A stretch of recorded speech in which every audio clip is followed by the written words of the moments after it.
नमस्कार दोस्तों, आप सभी लोगों का स्वागत है क्रेडोज आईएएस के इस ओरिएंटेशन सेशन में। आप जानते हैं यूपीपीसीएस 2025 प्रारंभिक परीक्षा की डेट अनाउंस हो चुकी है। मुख्य परीक्षा की डेट अभी अनाउंस नहीं है, तो उम्मीद हम ये कर सकते हैं कि 2025 और 26 में 2025 की ये परीक्षा पूरी तरह से कंप्लीट होने वाली है। प्रारंभिक परीक्षा के लिए अक्टूबर का समय निर्धारित किया गया है और मेंस के लिए लगभग 3 से 4 महीने का तो समय मिलता है। तो फरवरी मार्च मान के हम चलते हैं कि आपकी मुख्य परीक्षा होगी 2025 वाले एग्जाम की।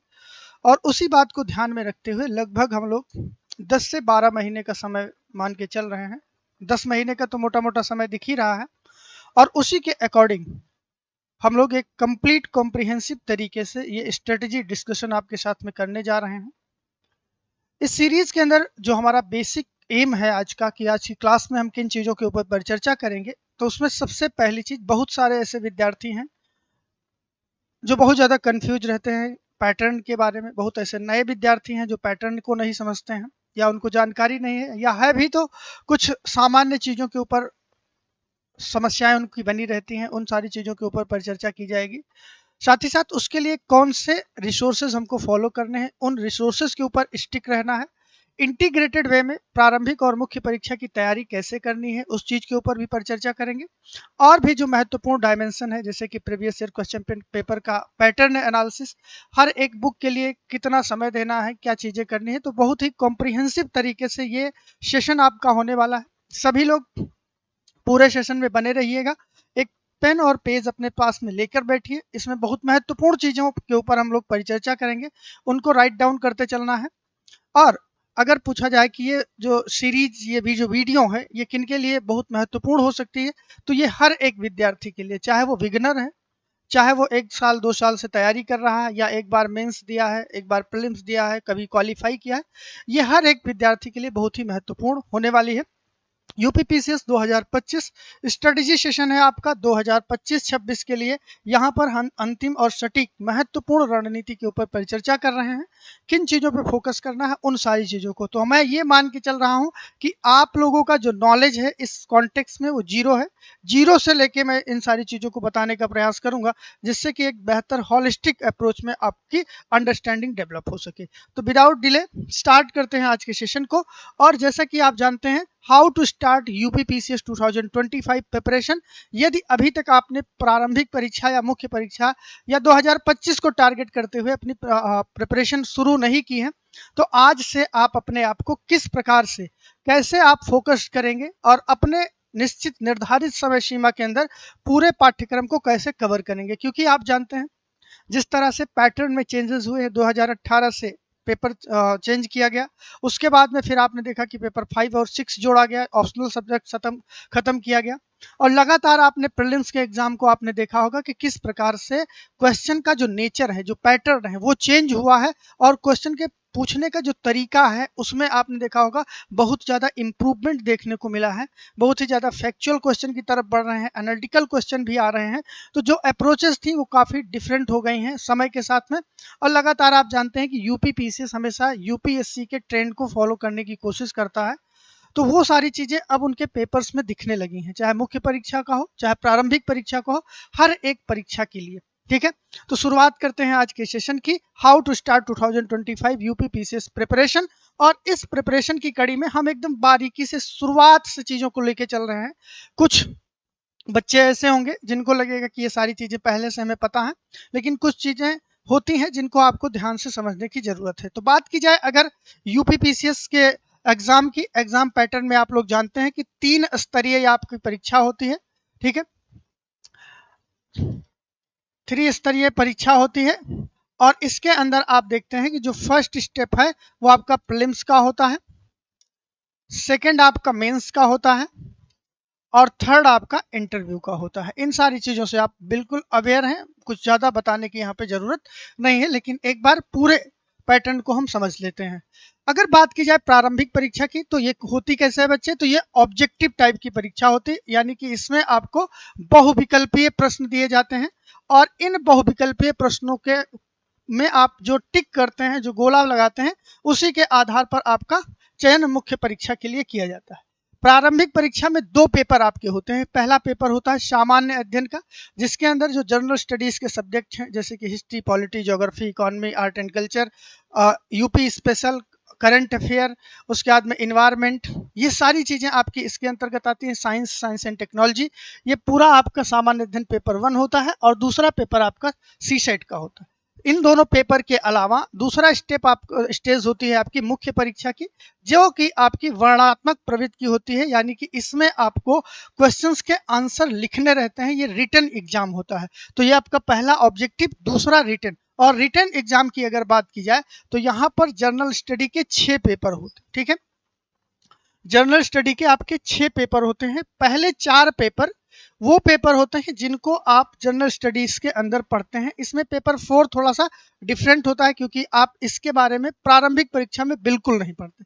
बाकी आपके जो पहले, दूसरे और तीसरे पेपर हैं, इनके कुछ पोर्शन को, मोर देन 65% पोर्शन जो है वो आप यहाँ वाले जीएस के अंदर सारी चीजें पढ़ते रहते हैं। अभी सारा कुछ मैं आपको बताऊंगा। तो ये आपके जीएस के पेपर होते हैं। पेपर 5 और 6 ये आपका यूपी स्पेशल होता है। यूपी के कंप्लीट जीएस के बारे में यहाँ पे परिचर्चा की जाती है। और एक पेपर आपका होता है क्वालिफाइंग का हिंदी का, और आपका एक एसए का। ठीक है, तो कुल मिला के ये मेंस का सेग्रीगेशन है। कितने पेपर आपके होते हैं मेंस के अंदर? तो 6 आपके जीएस के, एक एसए और एक सामान्य हिंदी। ठीक है, तो 6 2 8 पेपर आपको यहाँ पर देना रहता है। और थर्ड स्टेज आपकी आती है इंटरव्यू की। साक्षात्कार क्या होता है? मौखिक होता है। आप जाते हैं वहां पर, आपका इंटरव्यू लिया जाता है। और आफ्टर ऑल इन तीनों स्टेजेस को क्रॉस करने के बाद में एक मेरिट लिस्ट तैयार की जाती है, और उसी मेरिट लिस्ट के आधार पर आपका चयन होता है। ये तो थी सामान्य सी प्रक्रिया, लेकिन अब हम इन सिलेबस के डिटेल एनालिसिस के अंदर चलेंगे। बहुत सारे बच्चे होते हैं जिनको जानकारी नहीं होती, तो उस बात को ध्यान में रखते हुए यहाँ पर हमने हर एक डायमेंशन को कवर करने का प्रयास किया। ठीक है, अगर बात की जाए प्रारंभिक परीक्षा की, जो कि फर्स्ट स्टेज आपके इस एग्जाम की होती है, तो आपको याद होगा कि 2012, ठीक है, क्या वर्ष आपका 2012 था। प्रारंभिक परीक्षा के अंदर बदलाव कर दिया गया। और बदलाव क्या हुआ कि वहां पर सीसेट यानी कि सिविल सर्विसेज एप्टीट्यूड टेस्ट को इस परीक्षा के प्रारंभिक परीक्षा के अंदर जोड़ दिया गया। उसके पहले आपके ऑप्शनल सब्जेक्ट में जो जीएस का सब्जेक्ट आप चूज करते थे, वही सब्जेक्ट आपको प्रीलिम्स में भी देना रहता था।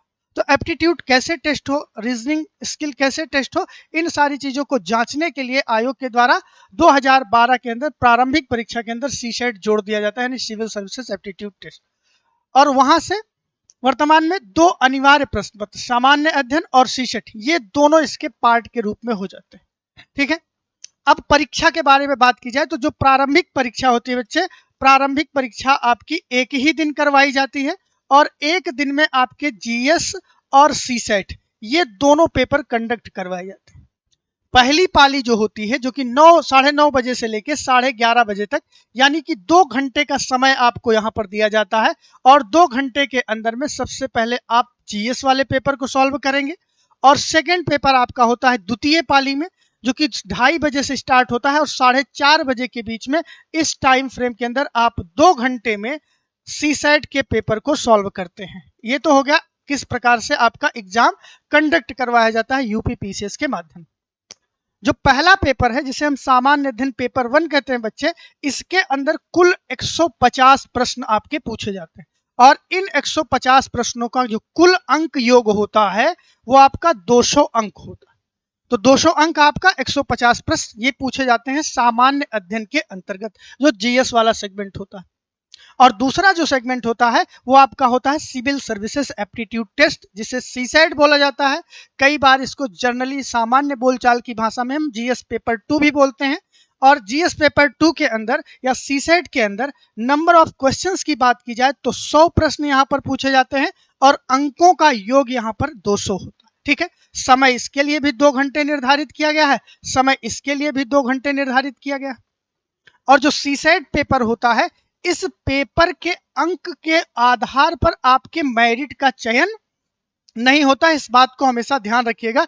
सीसेट केवल क्वालिफाइंग इन नेचर होता है। ठीक है, क्वालिफाइंग नेचर का होता है।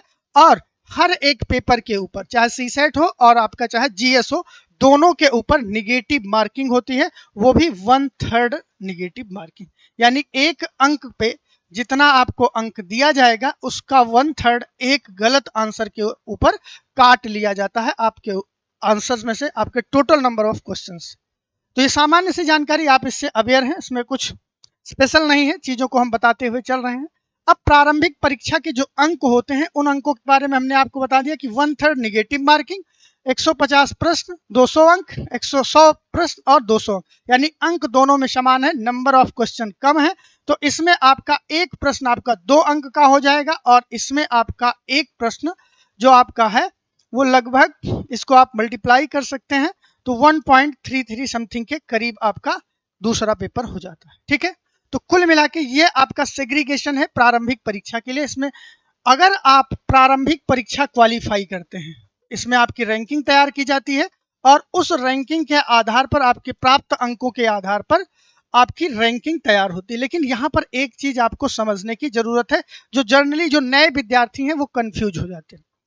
पुराने विद्यार्थियों को तो जानकारी है ही, नए विद्यार्थियों के बारे में बताना चाहता हूं कि जो जीएस का आपका पेपर है ये तभी आपका चेक हो पाता है जब आपने सामान्य अध्ययन पेपर 2 यानी कि जो सीसेट है उसमें निर्धारित अहर्ता, जो कि आपका 33% है टोटल मार्क्स का, अगर आप उतना गेन कर लेते हैं, इतना अंक आप प्राप्त कर लेते हैं, तब सीसेट क्वालिफाई होंगे और उसके बाद में आपका जीएस का पेपर चेक होगा। ठीक है, तो अगर आपसे पूछा जाए एक शब्द में कि सबसे इसेंशियल रिक्वायरमेंट क्या है, तो सबसे इसेंशियल रिक्वायरमेंट है कि सबसे पहले आप सीसेट क्वालिफाई करिए, क्योंकि जब तक सीसेट क्वालिफाई आपका नहीं हो जाता, जीएस आपने कितना भी बेहतर तरीके से तैयार कर लिया हो, जीएस की कॉपी ही नहीं चेक होगी।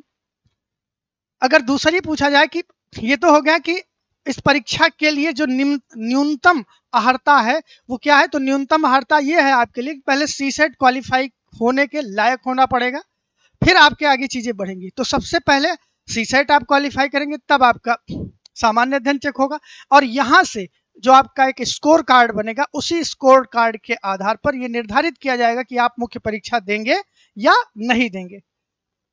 तो प्रीलिम्स को हल्के में लेने की जरूरत नहीं है। और प्रीलिम्स में आपने देखा होगा कि जनरली जीएस वाला सेगमेंट लगभग विद्यार्थियों का ठीक ठाक रहता है। जो भी लंबे समय से पढ़ता आ रहा है, जो पढ़ाई करता है, वो जनरली इन चीजों को कवर कर लेता है। लेकिन वो विद्यार्थी जो सीसेट के अंदर क्वालिफाई नहीं कर पाते, जीएस कितना भी अच्छा हो, उनके लिए बहुत ही ड्रास्टिकल हो जाता है। इसलिए हमें हमेशा इस बात पे ध्यान देना है कि दोनों चीजें, दोनों पेपर्स को इक्वल वेटेज देके चलना है। और हमारे द्वारा जो भी प्रोग्राम चलाए जाते हैं, आप जानते हैं इस चीज को, जो हमारा 2025 का फाउंडेशन बैच है, ये हमारा 3rd बैच है जो अभी स्टार्ट होने वाला है। तो इसमें 3 चीजों को हम लोग इनकी इंटीग्रेट करते हुए ही चलते हैं कि सीसेट को बिल्कुल दरकिनार नहीं करना है, और मेंस के अंदर जो सब्जेक्ट होते हैं, जिसमें से सबसे ज्यादा स्कोरिंग सब्जेक्ट जो होता है, चाहे आपका एस्से वाला सेगमेंट हो गया, पेपर 5, पेपर 6 हो गया, उसके बाद में पेपर 4 हो गया, ठीक है, पेपर 2, 3 के अंदर तो लगभग सब लोग फाइट बराबर करते हैं, पेपर 1 में भी एक्स्ट्रा वेटेज लिया जा सकता है, वो सारी चीजें हम परिचर्चा करेंगे। लेकिन वो हम लोग एक अलग मान के चलिए कि दो फॉर्मेट लेके चलते हैं। इसमें एक रहता है कि हायर स्कोरिंग या high yield area for the exam, और एक रहता है कि जिसको पढ़ना तो जरूरी है क्योंकि वो सबके लिए कॉमन रहता है, बराबर का गेम रहता है। अब उसमें आप कैसे एक्स्ट्रा एज ले पाएंगे, उस चीज के ऊपर हमारा प्रॉपर फोकस रहता है। ठीक है, तो इन सारी चीजों को हम देखते हुए चलेंगे, इन सामान्य बातों के बारे में आपको सारी जानकारी है। अब अगर बात की जाए जो प्रारंभिक परीक्षा है जीएस पेपर 1, जो जिसे हम कहते हैं प्रीलिम्स, के अंदर कौन कौन से सब्जेक्ट आपके पूछे जाते हैं, तो सारे सब्जेक्ट के नाम आपको पता है। पहला वेटेज आपको करंट अफेयर पे ही देना रहता है, क्योंकि आप जानते हैं 20 से 25 प्रश्न, 20 to 25 क्वेश्चंस आपके डायरेक्टली पूछे जाते हैं, कहां से, करंट अफेयर से। ठीक है, 20 से 25 प्रश्न, और जिसने करंट अफेयर पढ़ लिया 20 से 25%, अगर क्वेश्चन 20 से 25 प्रश्न का मतलब ये होगा कि लगभग 15 से 18% आपका पेपर तैयार हो जा रहा। तो ध्यान देना है, एक एक चीज को भी हम यहाँ पे सेग्रीगेट करके ले चल रहे हैं। करंट अफेयर हो गया, भारतीय राज व्यवस्था सबसे आसान सब्जेक्ट माना जाता है और सबसे टिपिकल सब्जेक्ट भी है, यदि आपने अपनी अंडरस्टैंडिंग को डेवलप कर लिया। और डेवलप आप तब कर पाएंगे जब आपके अंदर ऑफिसर टेम्परामेंट डेवलप होगा। ठीक है, जब तक ऑफिसर टेम्परामेंट डेवलप नहीं करेंगे, तब तक आप इंडियन पॉलिटी को केवल एक विद्यार्थी के रूप में समझेंगे। जैसे कहा नहीं जाता कि साइंस के विद्यार्थी के अंदर साइंटिफिक टेम्परामेंट होने की जरूरत है, वैसे ही एक एडमिनिस्ट्रेटिव जॉब में जाने वाले व्यक्ति के पास में एक अप्रोच होनी चाहिए, जिसे हम पॉलिटिकल अप्रोच या एडमिनिस्ट्रेटिव अप्रोच कहते हैं। और उस एडमिनिस्ट्रेटिव अप्रोच की शुरुआत आपकी होती है कहाँ से शुरू होती है? आपके इंडियन पॉलिटी से शुरू होती है, और खत्म कहाँ होती है? तो खत्म होती है जाके एथिक्स के ऊपर, ठीक है, पेपर 4 मेंस का जो है वहां से। तो एडमिनिस्ट्रेटिव अप्रोच की शुरुआत यानी कि बिगिनिंग आपकी यहां से करवाएंगे और समाप्त करेंगे एथिक्स के ऊपर ले जाके इस प्रोग्राम के अंदर, ठीक है। तो भारतीय राज्य व्यवस्था, अब यहाँ पर बच्चे पढ़ने के तरीके अलग अलग तरीके अपनाते हैं, लेकिन अप्रोच आपकी जो मैंने आपको बताया कि एडमिनिस्ट्रेटिव अप्रोच के माध्यम से एक अधिकारी के रूप में हमेशा अपने आप को सोचते हुए चलना। जिस दिन आप प्रिपरेशन स्टार्ट कर रहे हैं उस दिन से आपको ये मान के चलना है कि हम अधिकारी बन गए हैं। लॉ ऑफ अट्रैक्शन का नाम आप लोगों ने सुना होगा। जितना आप विश्वास करते जाएंगे चीजों पे, उतनी ज्यादा वो मजबूत होती जाएंगी और एक समय के बाद में वो चीजें आपको मिल जाती हैं, ठीक है। कहते हैं ना कि जब आप किसी चीज को शिद्दत से चाहते हैं तो पूरी कायनात आपको मिलाने की कोशिश करने लगती है। तो ये डायलॉग तो आप लोग बहुत परिचित होंगे फिल्मों से, बच्चा बच्चा इस चीज को जानता है। लेकिन हाँ, जब आप इस तैयारी के अंदर एंटर कर रहे हैं तो डे 1 से आपकी ये अप्रोच होनी चाहिए कि आई एम द बेस्ट, और हम इस परीक्षा में केवल एक प्रोसेस को फॉलो कर रहे हैं, अंतिम चयन तो हमारा पक्का है। ये दृढ़ विश्वास जिस दिन आपके मन में आ जाएगा, आप आसानी से चीजों को करते हुए चलेंगे। तो दूसरा सब्जेक्ट आपका क्या आ जाता है बच्चे? भारतीय राज्य व्यवस्था, इंडियन पॉलिटी। इंडियन पॉलिटी एक एडमिनिस्ट्रेटिव अप्रोच, एक प्रकार से पूरे भारतीय तंत्र को समझना, प्रशासनिक तंत्र को समझना, ये सारी चीजें आपको इसके अंतर्गत प्रारंभिक परीक्षा में आपको मिलेंगी, और ये आपके मेंस के लिए भी बहुत महत्वपूर्ण पार्ट है। पेपर 2 के अंदर हम इसको देखेंगे अभी सारी चीजें। फिर आपकी भारतीय अर्थव्यवस्था, one of the key process अगर आप देखें तो अगर किसी विद्यार्थी से पूछा जाए या किसी अधिकारी से पूछा जाए कि नियम कायदे और धन का संचय आप समझ गए हैं, तो जिंदगी आपकी आसान हो जाती है। तो इकोनॉमी बहुत ही मेजर रोल प्ले करता है। फिर उसके बाद में भूगोल आ जाता है, इतिहास आ जाता है, कला और संस्कृति, विज्ञान और पर्यावरण तथा पारिस्थितिकी। इन सब्जेक्ट को आपको प्रारंभिक परीक्षा के अंदर पढ़ना। अप्रोच ऐसी है कि इन्हीं टॉपिक से रिलेटेड आपके मुख्य परीक्षा के भी प्रश्न पूछे जाते हैं, और इन्हीं टॉपिक से आपको प्रारंभिक परीक्षा के भी प्रश्न पूछना है। सिलेबस दोनों का कॉमन है, कुछ चीजें मेंस में अलग मिलेंगी, बाकी तो चीजें सेम ही है ना। अब एक अप्रोच में यह कहता है कि उससे रिलेटेड एमसीक्यू सॉल्व करना है, और दूसरे में उसी से संबंधित मुख्य परीक्षा के प्रश्नों का उत्तर देना। तो अब आप कैसे ये आइडेंटिफाई कर पाएंगे कि किस चीज के ऊपर हमें कितना फोकस करने की जरूरत है? मैं आपको बताऊं, मेरा जो भी अनुभव रहा है लगभग 6-7-8 साल का इस टीचिंग एक्सपीरियंस के अंदर, उसमें हमने ये देखा है कि जनरली जो भी आप चीजें पढ़ते हैं, ये बड़ा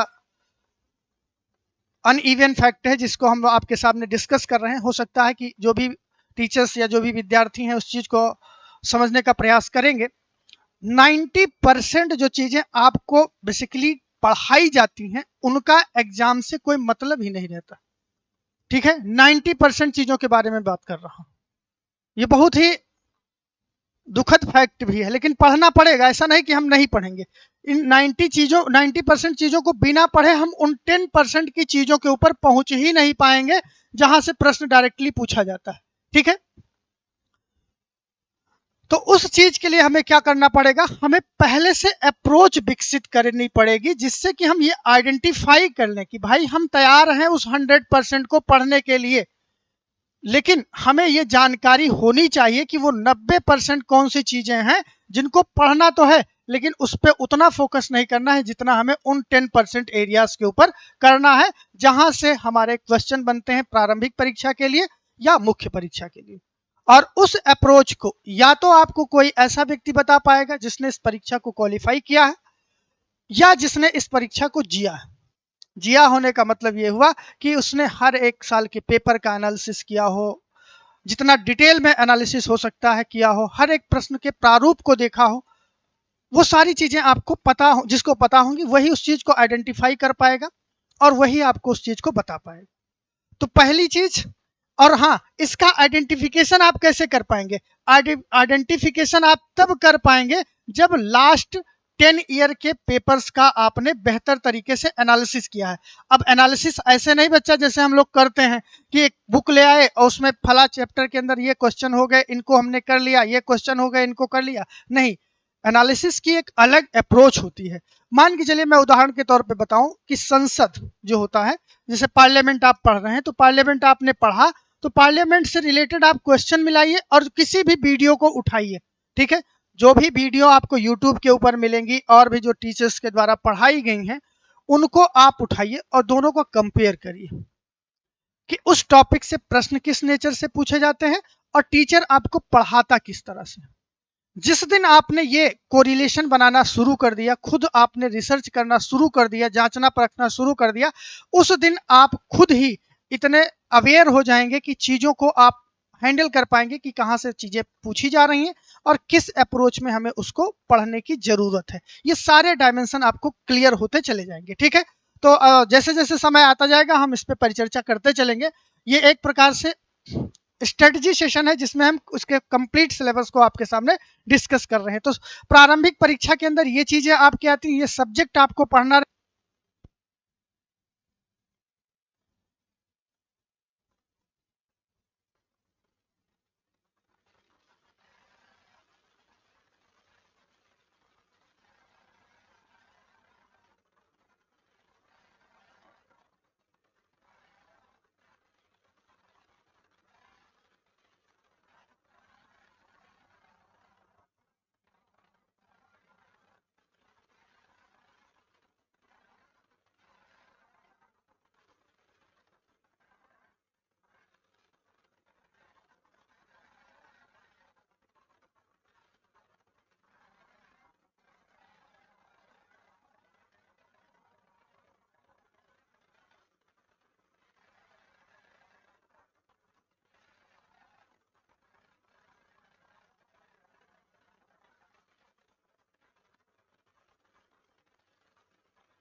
हेलो, ओके, थोड़ा सा वॉइस इशू आ गया था ना। ओके, चलिए।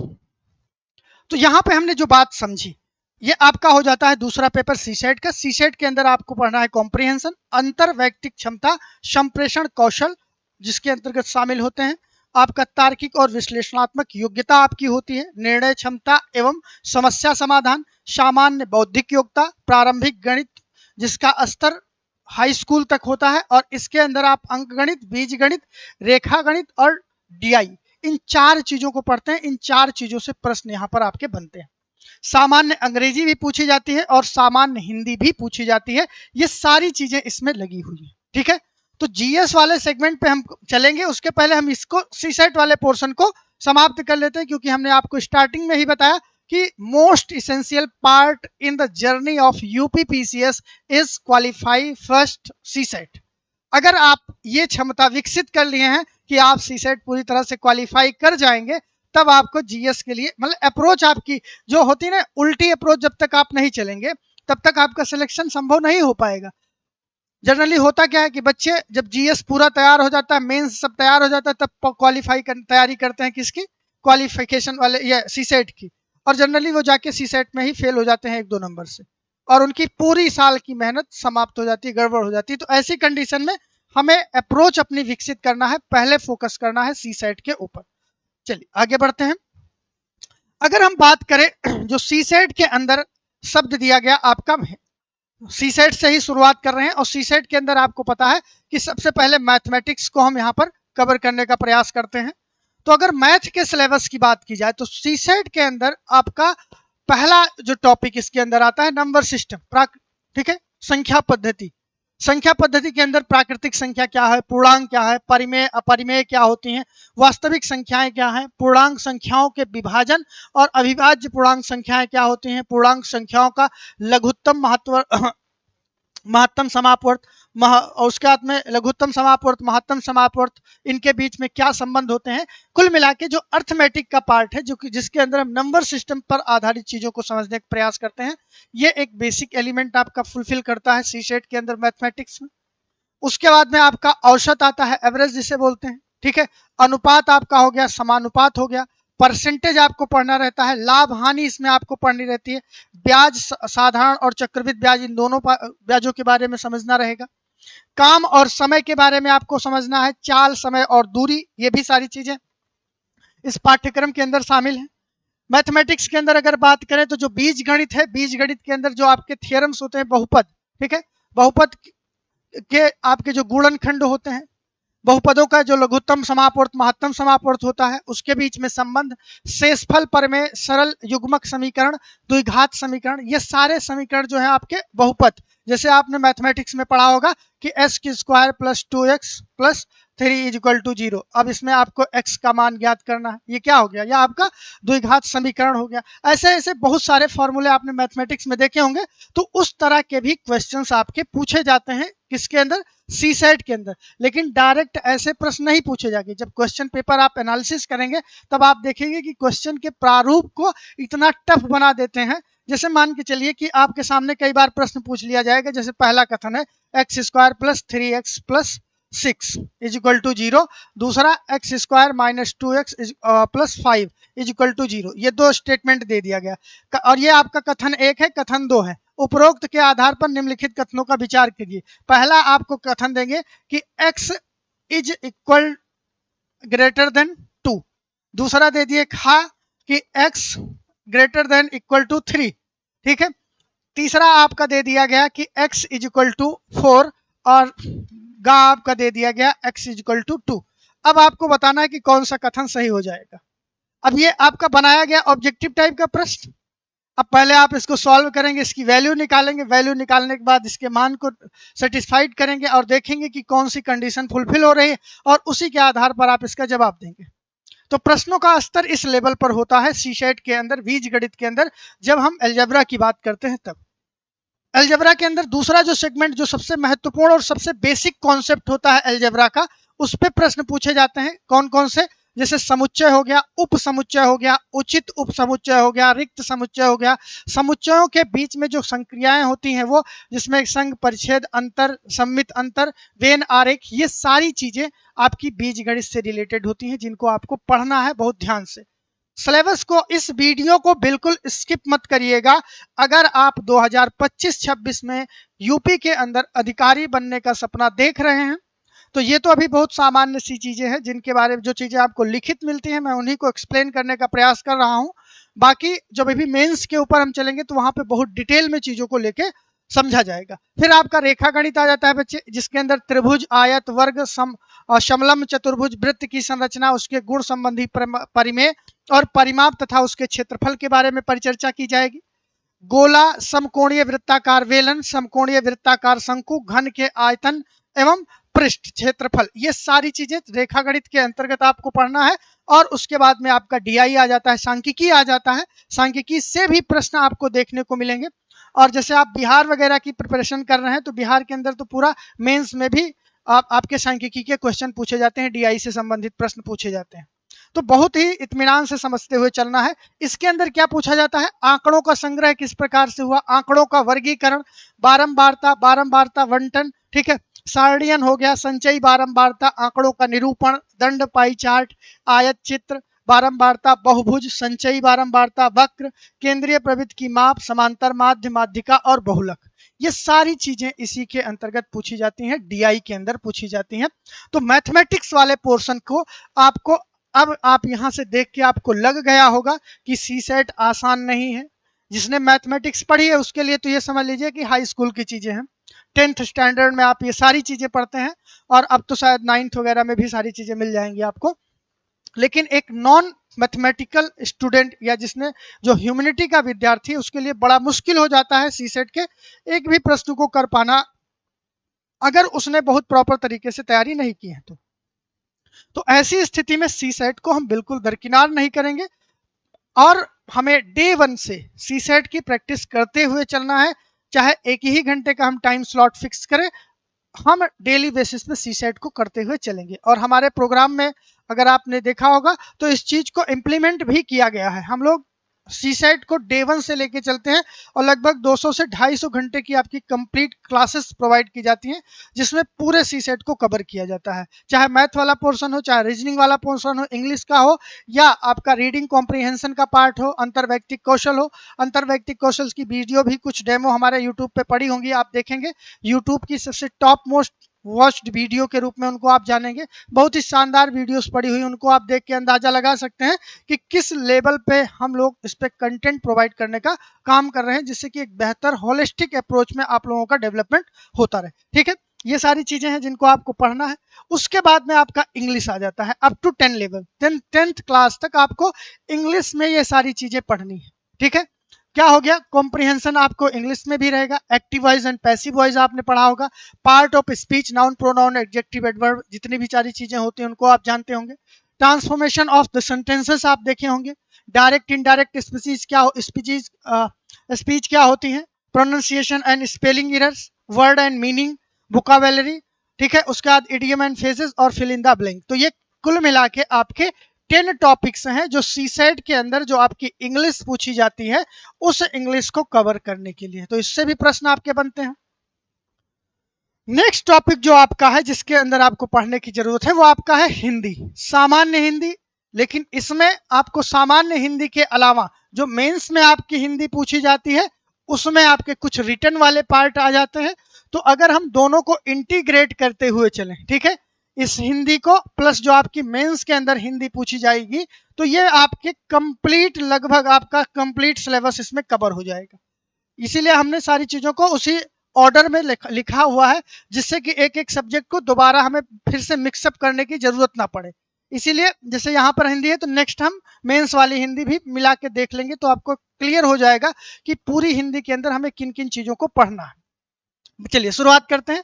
तो हिंदी वर्णमाला, विराम चिन्ह सामान्य चीजें हैं। शब्द रचना, वाक्य रचना, अर्थ, शब्द रूप, संधि, समास, क्रिया, अनेकार्थी शब्द, विलोम शब्द, पर्यायवाची शब्द, मुहावरे और लोकोक्तियां, तत्सम और तद्भव, देशज विदेशी जो शब्द भंडार होता है उसको आपको देखना है। वर्तमान आपको पढ़ना है। अर्थबोध, हिंदी भाषा के प्रयोग में होने वाली जो अशुद्धियां हैं इससे भी प्रश्न आपका पूछा जाता है सी सेट के अंदर। उत्तर प्रदेश की जो प्रमुख बोलियां हैं। तो कुल मिला के ये आपके 14 टॉपिक हैं जो प्रारंभिक परीक्षा के सी सेट पोर्शन के अंदर हिंदी टॉपिक से पूछे जाते हैं जिन पर आपके प्रश्न बनते हैं। और अभी हम प्रश्नों की संख्या भी दिखाएंगे कि किस टॉपिक से कितने नंबर के प्रश्न पूछे जाते हैं हर एक एग्जाम के अंदर। ठीक है, इतने टॉपिक आपको यहाँ पे करने हैं। तब अब आप देखिए जो प्रारंभिक परीक्षा होती है, प्रारंभिक परीक्षा में अभी आपने सी सेट देखा है तो सी सेट पे ही हम बात कर लेते हैं। सी सेट के अंदर यहाँ पर हमने 2016 से लेकर 2023 तक का यहाँ पर डाटा है और 2024 वाला डाटा देखने के लिए आपको क्रेडोज की वेबसाइट पे जाएंगे तो वहां पर ये अपडेट हो गया है, नया यहाँ पर जोड़ दिया गया है। ठीक है, तो 23 तक यहाँ पर डाटा आपके सामने है। इससे आप एक अंदाजा लगा सकते हैं कि किस लेवल से कहां से कितने प्रश्न पूछे जाते हैं। अगर एक सामान्य तौर पर देखें जो सामान्य हिंदी और बोधगम्यता, ठीक है, कॉम्प्रिहेंशन एंड हिंदी, इन दोनों को एक साथ हम अगर कैलकुलेट करते चलें तो आप देख रहे हैं बच्चे कि 20 प्रश्न 2016 में, 20 ही 17 में, 20 18 में, 20 19 में, 20 आपके 20 में, 23 आपका 21 में, 20 और 20। तो ओवरऑल आप देख रहे हैं कि दोनों टॉपिक से मिलाकर 20 प्रश्न आपके पूछे जा रहे हैं। ठीक है, इन दोनों टॉपिक से 20 प्रश्न आपके पूछे जा रहे हैं। अब बच्चा क्या करता है जो तैयारी करने वाला है, जितने भी सीसेट में फेल बच्चे मिलते हैं मैं उनसे बात करता हूं कि क्यों आपने सीसेट को पहले वेटेज नहीं दिया, तो वो कहते थे कि सर हमको लगता था कि हिंदी वाला और बोधगम्यता ये दोनों में 20 प्रश्न आते हैं और 20 प्रश्न हिंदी मैथ और रीजनिंग में आ जाते हैं, तो 40 प्रश्न हो गया और उसके बाद में 2-4 कंप्रीहेंशन में, तो हम लोग अंदाजा लगा के बैठते थे कि इन तीनों से मिला के 33 हम सही कर लेंगे और इसीलिए हमने पढ़ा नहीं, लेकिन वो सारा दरकिनार हो जाता है क्योंकि प्रश्न जब वहां पूछा जाता है तो वो पल्ले ही नहीं पड़ता। तो इस अप्रोच से आपको बिल्कुल अलग रहना है, हर एक टॉपिक को उतना ही वेटेज देते हुए चलना है। सीसेट अगर क्वालिफाई करेंगे तो तभी सारी जर्नी आपकी स्टार्ट हो पाएगी। ठीक है, कहने का मतलब आपकी जिंदगी में सबसे महत्वपूर्ण क्या है, आपका जन्म होना ना। आप पैदा हुए तभी तो सारी प्रक्रियाएं प्रारंभ हुई, पैदा ही नहीं हुए थे तो फिर उसके बाद क्या होता।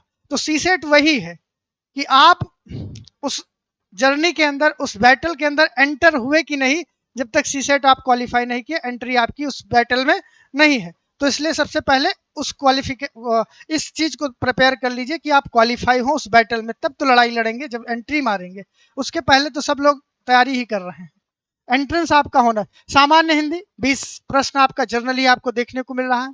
सामान्य अंग्रेजी और कॉम्प्रिहेंशन, इसमें भी सामान्य हिंदी कॉम्प्रिहेंशन और सामान्य अंग्रेजी जो है, और उस कॉम्प्रिहेंशन की बात की जाए तो यहां पर आप देख रहे हैं लगभग 15 प्रश्न। ठीक है, लगभग 15% प्रश्न, कभी 10 हो जाता है, कभी 12 हो जाता है, कभी 16 हो जाता है। तो ऑन एंड एवरेज 15 क्वेश्चन आपके कॉम्प्रिहेंशन इंग्लिश और इंग्लिश ग्रामर, जो कि अभी हमने टॉपिक्स पढ़े हैं, वहां से प्रश्न पूछ लिए जाते हैं।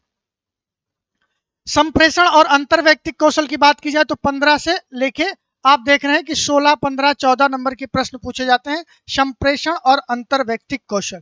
ठीक है, ये भी आपका कम्युनिकेशन वाला जो पार्ट है बहुत ही महत्वपूर्ण होता है। निर्णय समाधान, इसमें आप 7 से 9 क्वेश्चन आपको देखने को मिलेगा, कई बार 12-14 प्रश्न भी पूछ लिए जाते हैं।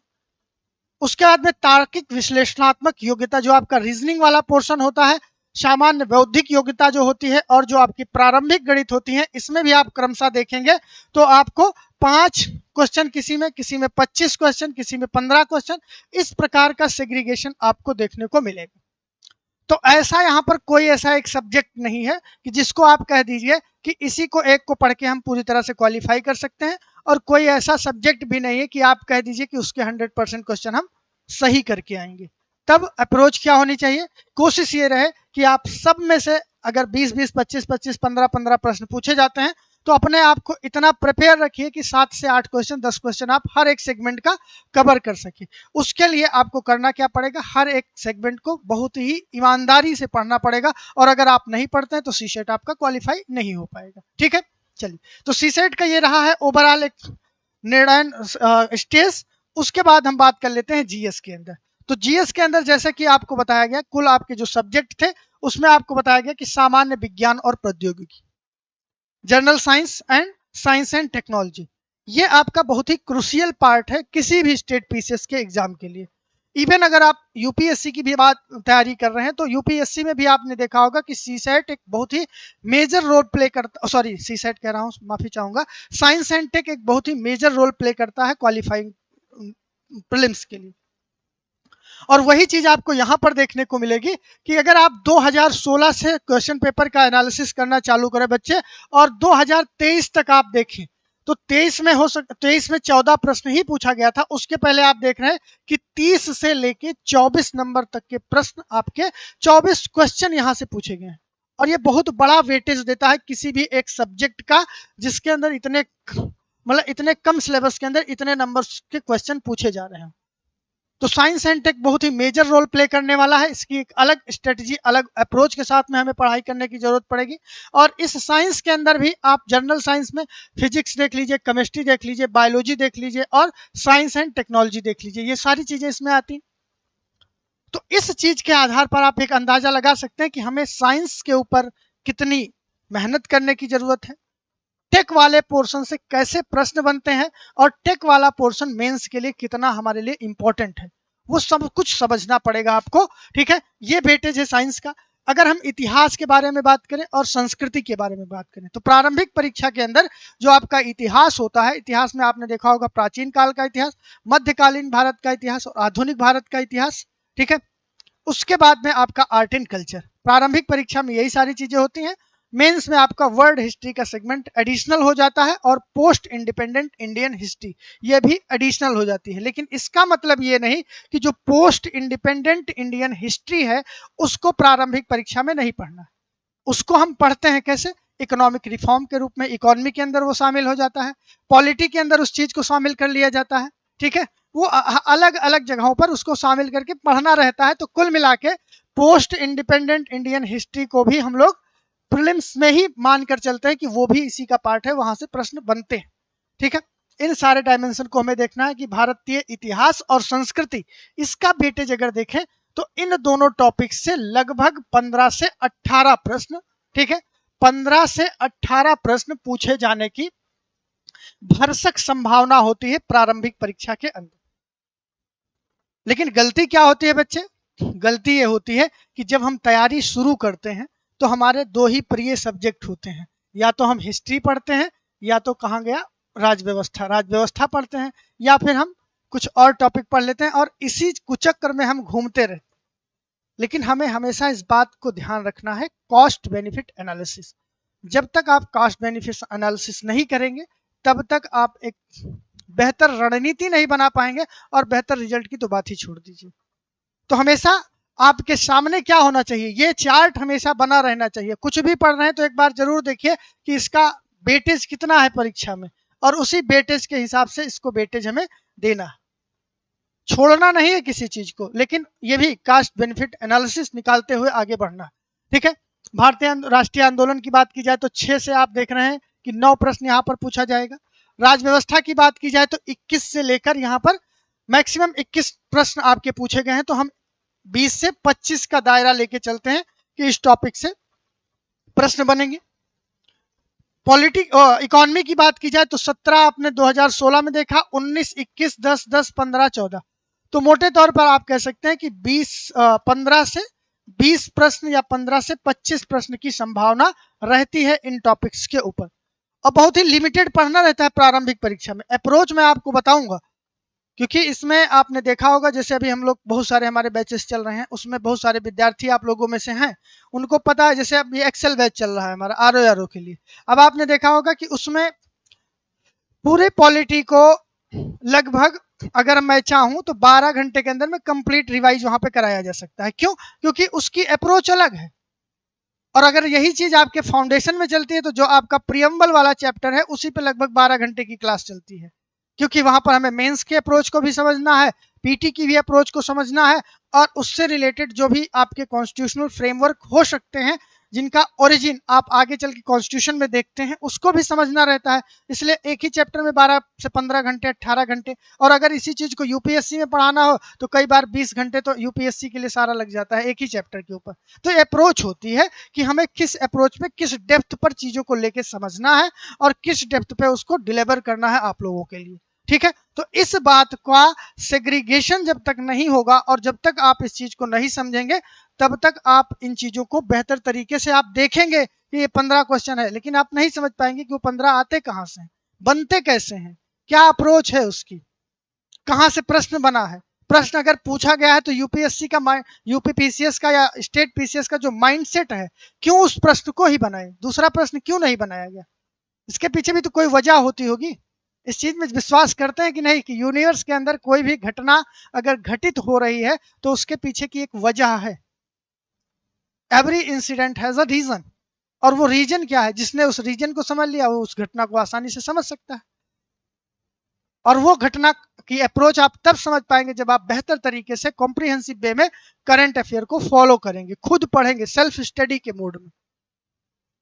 और उसके लिए फिर जो आपके सफिशिएंट डाटा होते हैं, जो आपके हेल्प करने वाले और एंटिटीज होती हैं, उनके द्वारा बताए गए डाटा का अगर आप उपयोग कर पा रहे हैं तब ठीक है, नहीं तो फिर बल्ले बल्ले हो जाती है। तो हमेशा इस अप्रोच के ऊपर काम करने की जरूरत है। कृषि के बारे में बात किया जाए तो यहाँ पर 2-3 नंबर के प्रश्न पूछे जाते हैं। बेसिकली ये कृषि वाला व्यापार वाणिज्य जो होता है ये आपको इकोनॉमी के अंदर, ज्योग्राफी के अंदर, हर जगह पे आपको इसको मिक्स करके पढ़ लेना रहता है, लेकिन यहाँ पर इसका सेग्रीगेशन अलग दिया गया।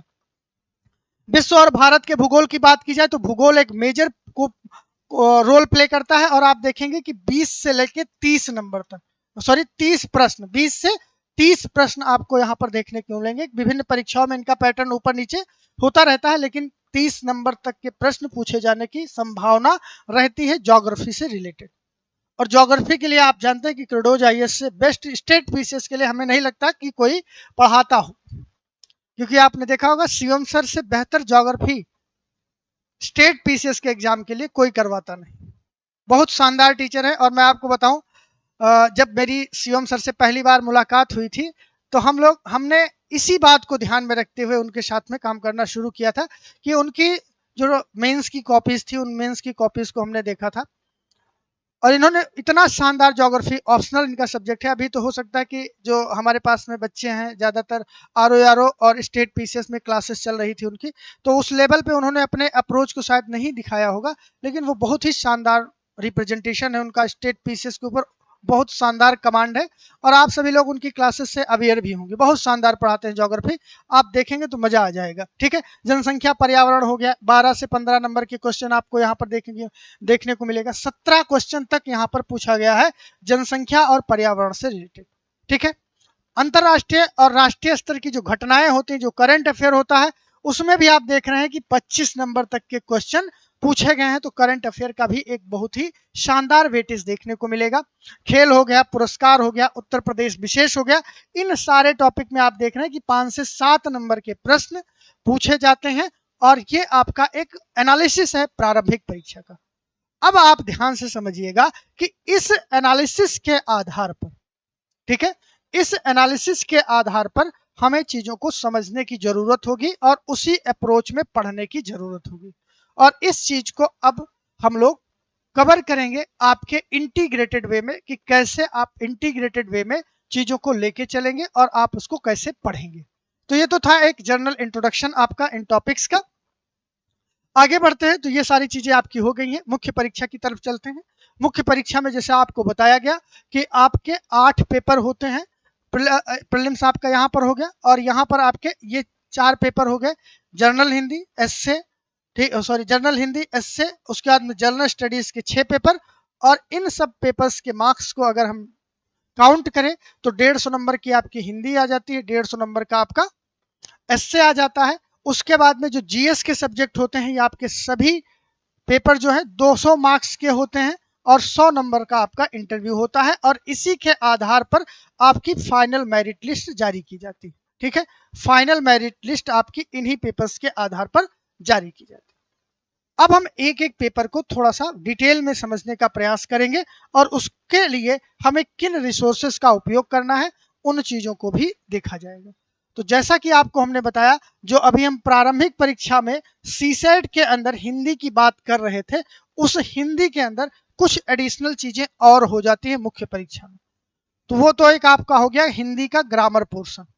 अब मुख्य परीक्षा में जनरल हिंदी की अगर बात की जाए तो यहाँ पर क्या आपको देखने को मिलेगा, यहाँ पर पहला जो प्रश्न आपको देखने को मिलता है कि दिए गए गद्य खंड का अवबोध एवं प्रश्नोत्तर। ठीक है, तो ये भी आपका रीडिंग कंप्रीहेंशन का पार्ट हो गया। एक प्रश्न आपको दिया जाएगा संक्षेपण, यानी कि आपको जो पैराग्राफ दिया गया है उसको संक्षिप्त करना है, उसको शॉर्ट करना है। तो वो संक्षिप्त करने का संक्षेपण का काम होता है, ये भी रिटन का ही पार्ट है और ये आपके हिंदी के ही सेगमेंट के अंतर्गत आता है।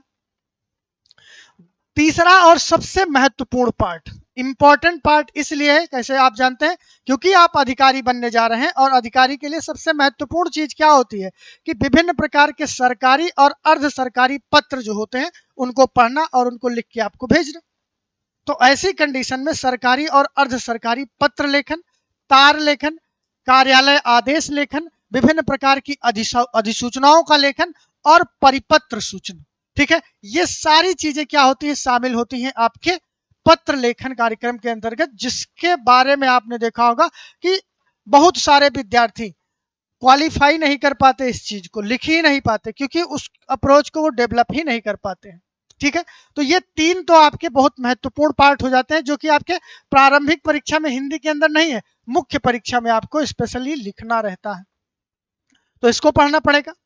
दूसरा आपका होता है शब्द ज्ञान एवं प्रयोग।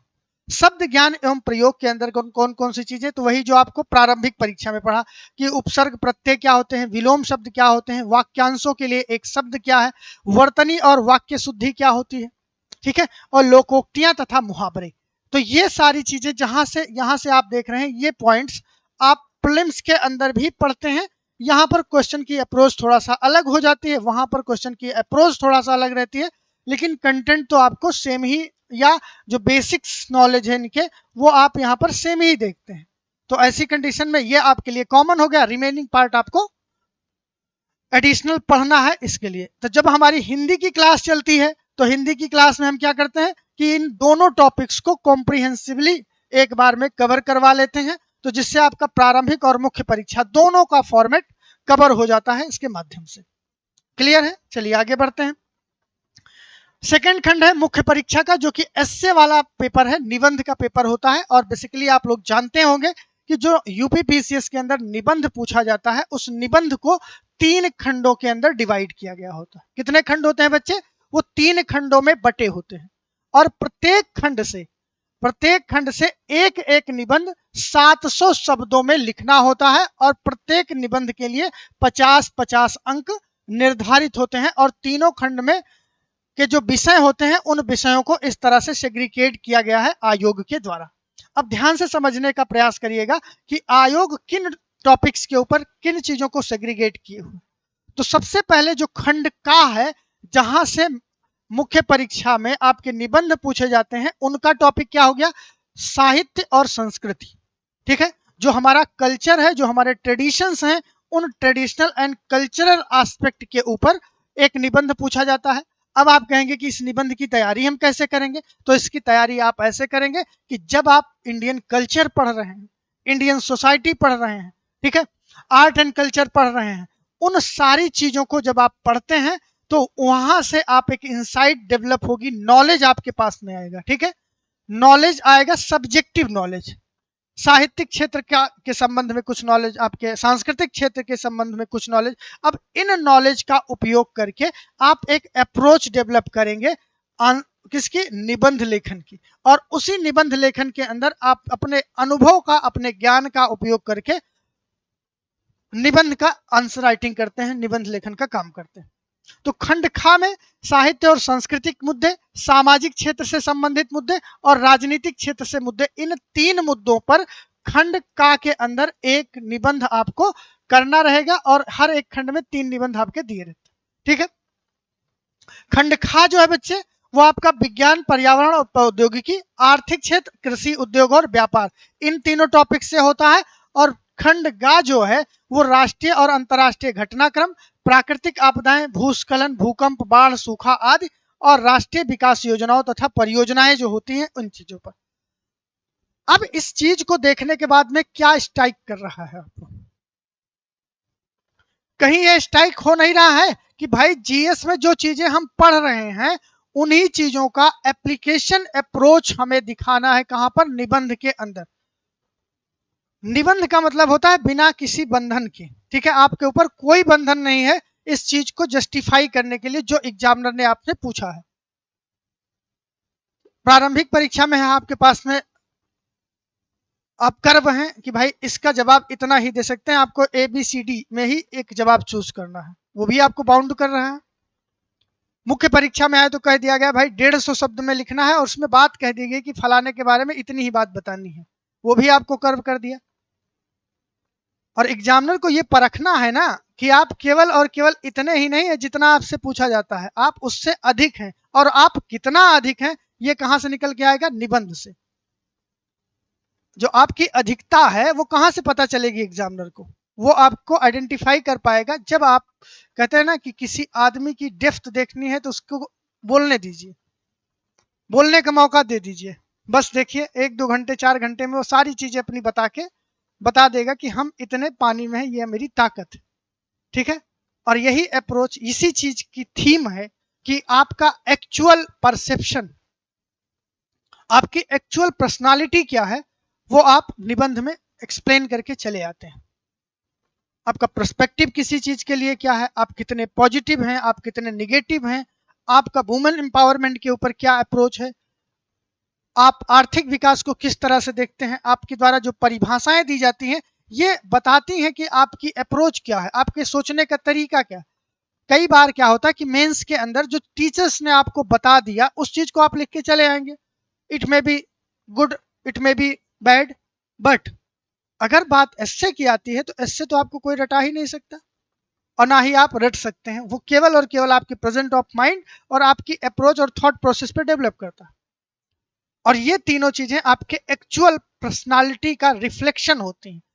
तो रिफ्लेक्ट आप कब कर पाएंगे, जब आपके अंदर इन सारी चीजों का कॉग्निटिव रेजोनेंस होगा और आपका जो माइंड सेट होगा इसी के अनुकूल एडमिनिस्ट्रेटिव अप्रोच को डेवलप करके, इथिकल एस्पेक्ट को मेंटेन करते हुए, सोसाइटल नॉर्म्स को फुलफिल करते हुए जब आप अपना आंसर्स लिखते हैं, जब आप अपना एस्से लिखते हैं, तो आपने देखा होगा एस्से में कुछ लोगों को मिल जाता है, अगर 150 नंबर का एस्से है तो उनको 110 नंबर तक मिल जाते हैं, कुछ लोग 70, 65, 60 में ही अटके रहते हैं।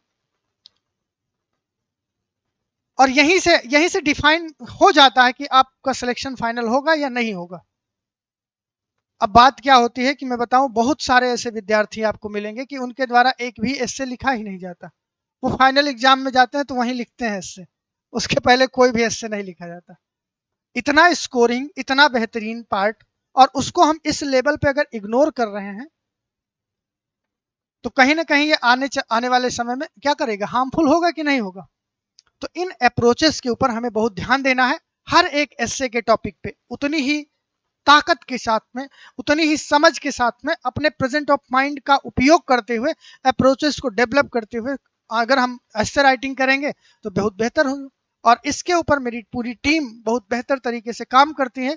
पूरे फाउंडेशन प्रोग्राम के अंदर हम इस चीज के ऊपर फोकस भी करेंगे कि कैसे हम इसको बहुत ही शानदार तरीके से आपके लिए बना सकें, जिससे कि आप अपनी प्रिपरेशन को और एस्से का जो टारगेट होना चाहिए 120 मार्क्स का, उसको आप कैसे अचीव करोगे। आसान है, लेकिन एग्जामिनर को स्टिक करना चाहिए कि हाँ इसके अंदर ये दम है, बच्चे में दम है, ताकत है, वो लिखना जानता है। ये नहीं कि अब किसी ने बता दिया कि शायरी से ही शुरू होना चाहिए और पूछ लिया कि निबंध लिखिए अपने प्रियजन के लिए, तो वहां पर सीधा सॉन्ग लिख दिए, फिर उसके बाद निबंध लिखना चालू किया। नहीं, मेच्योर पर्सनालिटी आपकी तब दिखेगी। मेच्योर पर्सनालिटी का मतलब क्या होता है कि reflection on the demand of time. जैसे समय की अनुकूलता है उसी के हिसाब से आपका रिएक्शन होना चाहिए। कुछ लोगों को आपने जीवन में देखा होगा कि हंसना चालू कर देंगे तो हंसते रहेंगे चाहे कोई मरा पड़ा हो। अब वो कहेंगे कि नहीं, हंसना स्वास्थ्य के लिए वो फायदेमंद है, किसी ने उनको बता दिया है, तो वो हंसते रहेंगे चाहे जैसी भी सिचुएशन हो। तो ये इमेच्योर बिहेवियर है। तो ऐसी सिचुएशन में अपने आप को ढालना और समय के अनुकूल अपना रिएक्शन देना, ये अगर आपके पर्सनालिटी का पार्ट है, तब आप देखेंगे कि आप एस्से के मास्टर आदमी हैं। ठीक है, जब आपका रिएक्शन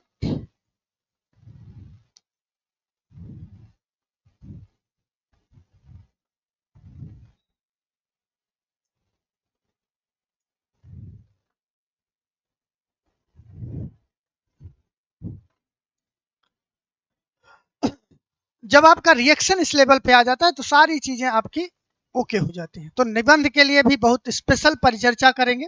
अभी के लिए आपको केवल सिलेबस पे हम लोग परिचर्चा कर रहे हैं। फिर जैसे जैसे सब्जेक्ट जो आपका स्टार्ट होता है उस सब्जेक्ट की अप्रोच के साथ में हम लोग सेशन को शुरुआत करते हैं। ठीक है, अभी तो ओवरऑल होलिस्टिक ओरिएंटेशन है जिसमें कि केवल और सिलेबस पे बात हो पाएगी। बाकी जब आपकी प्रॉपर क्लासेस जिस सब्जेक्ट से स्टार्ट होती है तो उस सब्जेक्ट का ओरिएंटेशन आपके लिए लेके आया जाता है, तो वहां से आप उसको बहुत बेहतर तरीके से समझ पाएंगे कि कैसे उस सब्जेक्ट, पर्टिकुलर सब्जेक्ट के लिए आपकी अप्रोच क्या होगी, कैसे आप उसको करेंगे, वो सारी चीजें वहां पर आपको मिलेंगी। चलिए, तो यह आपका था सी सेट का। अब बात आती है यहाँ पर लिखित परीक्षा की। तो यहाँ पर हमने सामान्य हिंदी आपको दिखा दिया, एस्से वाला सेगमेंट दिखा दिया। अब paper 1, paper 2, paper 3, paper 4, paper 5, paper 6, इसकी अप्रोच पे बात करेंगे, रिसोर्सेस पे ऊपर बात करेंगे, क्योंकि इनके सारे रिसोर्स आपके प्रीलिम्स और मेंस में कॉमन रहेंगे, इसलिए हमने प्रीलिम्स के साथ में रिसोर्सेस और स्ट्रेटेजी के ऊपर बात नहीं की। अब यहां से हम ओवरऑल होलिस्टिक अप्रोच को लेके चलेंगे और हर एक चीज के ऊपर स्ट्रेटेजी को भी फॉलो अप करते हुए चलेंगे, जिससे कि आप यहां से अपना नोट्स और जो आपको रिसोर्स लिस्ट है वो सारी चीजें आप बनाते हुए चल सकते हैं। चलिए शुरुआत करते हैं बच्चे। फर्स्ट आपके सामने पेपर 1 है। पेपर 1 का जो नाम है, जनरली आप नाम भी कंफ्यूजन में रहते हैं, तो इसके नाम को आप समझ लीजिएगा। इसमें आपके लगभग 12 से 15 टॉपिक्स दिए हैं, उन टॉपिक्स को अलग अलग विषयों के अंदर हमने डिवाइड किया हुआ है। अब इसको आप ध्यान से समझिएगा। तो अगर हम पेपर 1 की बात करें तो इस पेपर को जनरली हम क्या बोलते हैं, भारतीय इतिहास और संस्कृति, विश्व का इतिहास एवं भूगोल तथा समाज, ये इसका ओवरऑल नाम है इस पेपर 1 का। ठीक है, नाम क्या है आपका, तो भारतीय विरासत और संस्कृति, विश्व का इतिहास एवं भूगोल तथा समाज, ये इसका नाम हो गया। इस नाम के आधार पर अगर जो इनके सब टॉपिक्स दिए गए हैं, उन सब टॉपिक्स का सेग्रीगेशन करें बच्चे, तो आपके सामने ये 4 सब्जेक्ट निकल कर आते हैं। पहला सब्जेक्ट आपका आता है कला और संस्कृति, ठीक है, कला और संस्कृति। दूसरा आपका आता है इतिहास, तीसरा आपका आता है भूगोल, और चौथा आपका आता है इंडियन सोसाइटी। अब ध्यान से इस चीज को समझने का प्रयास करिएगा कि GS paper 1, if you are preparing for UPSC, either you are preparing for UPPCS, you should follow these recommended resources for the preparation and for the self study। और उसके अलावा जो हम क्लासेस के अंदर प्रोवाइड कराएंगे वो तो आपके लिए है ही। फर्स्ट ऑफ ऑल अगर हम बात करें कला एवं संस्कृति या भारतीय विरासत और संस्कृति के बारे में, तो जो हमारे द्वारा या मेरी टीम के द्वारा जो आपको क्लासेस प्रोवाइड की जाएंगी, उसके अलावा आप एक रिसोर्स कोई फॉलो करिएगा, उसके अलावा दूसरा कोई रिसोर्स फॉलो नहीं करना है, क्योंकि जब तक हम स्टिक नहीं होंगे अपने रिसोर्सेज के ऊपर तब तक समस्याएं बनी रहेंगी। तो फर्स्ट आपको इसके लिए आप नितिन सिंघानिया, ठीक है, मैं हिंदी में लिखते चल रहा हूं जिससे आप समझते चले, तो आपका नितिन सिंघानिया, ठीक है, नितिन सिंघानिया की जो बुक आती है उसको आप फॉलो करिएगा।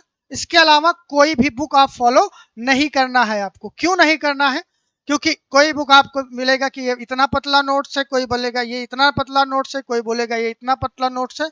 आपके पास पे स्टैंडर्ड बुक के रूप पे इस सब्जेक्ट के लिए नितिन सिंघानिया के अलावा कोई बुक नहीं होनी चाहिए। उसके बाद में जो क्लास नोट्स हमारे द्वारा करवाई जाएगी वो प्लस, क्योंकि हमने आपको बताया कि हम प्रीलिम्स कॉम मेंस सीरीज लेके चल रहे हैं, तो इसके लिए अद्वितीय सीरीज की हमारी ई बुक तैयार की गई है। ठीक है, अद्वितीय सीरीज की एक ई बुक तैयार की गई है, और उस अद्वितीय सीरीज की जो ई बुक है उसके द्वारा एक आर्ट एंड कल्चर का भी नोट्स उसमें आपको प्रोवाइड किया जाता है, और मात्र आपका 60 से 90 पेज के बीच में है। ठीक है, वो फॉन्ट साइज के ऊपर डिपेंड करता है, किसी में फॉन्ट साइज बड़ा है तो 90 पेज का गया है, नहीं तो 60 पेज का। तो नितिन सिंघानिया आपका बेस रहेगा, क्लास में आपको समझाया जाएगा, रिवीजन नोट्स आपका ये रहेगा। इस 3 के अलावा आप कभी भी किसी भी टाइम किसी के कहने पे भी चौथे सेगमेंट के ऊपर नहीं जाएंगे।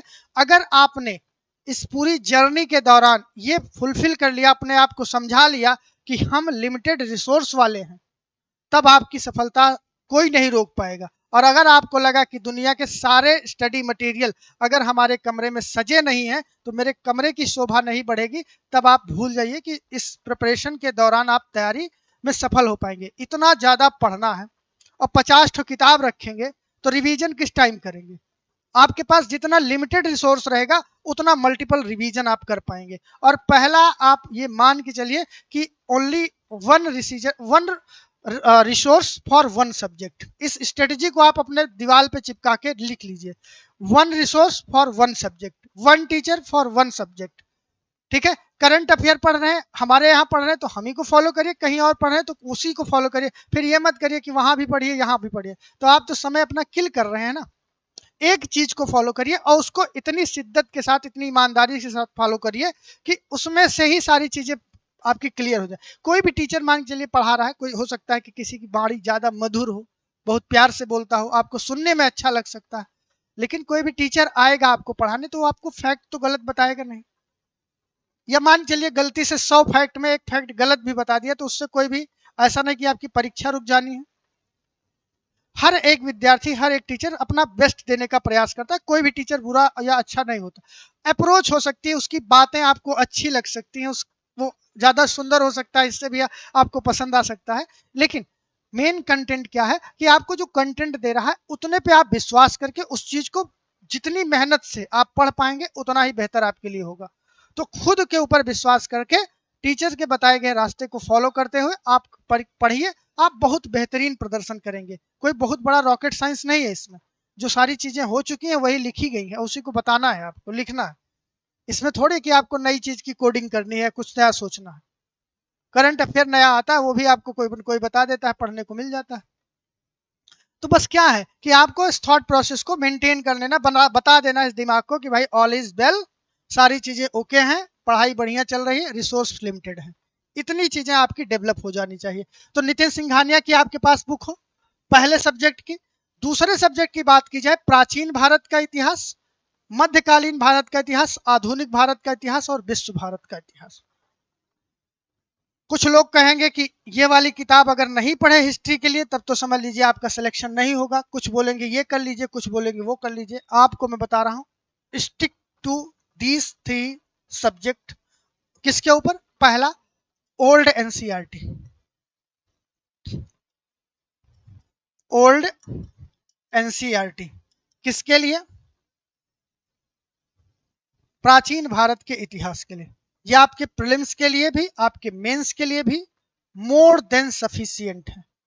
ठीक है, नहीं बर्दाश्त होता है आपको, तब आप क्या कर सकते हैं, आप तमिलनाडु प्रकाशन की, जो तमिलनाडु की बुक है एनसीईआरटी की, उसको आप पढ़ सकते हैं। लेकिन जरूरत नहीं है, मैं फिर से यही कहूंगा कि लिमिटेड रहिए और ओल्ड एनसीईआरटी, ओल्ड एनसीईआरटी जो है आपकी, उसको आप फॉलो कर लीजिएगा। अगर आपको ओल्ड एनसीईआरटी नहीं मिलती है क्लास 12 की, तो इस कोर्स के अंदर, जो ये कोर्स आपका चल रहा है क्रेडोज आईएएस के ऐप पे जाएंगे तो वहां पर जो फ्री रिसोर्सेज का टैब है, इस कोर्स के अंदर एक टैब होगा फ्री रिसोर्सेज का।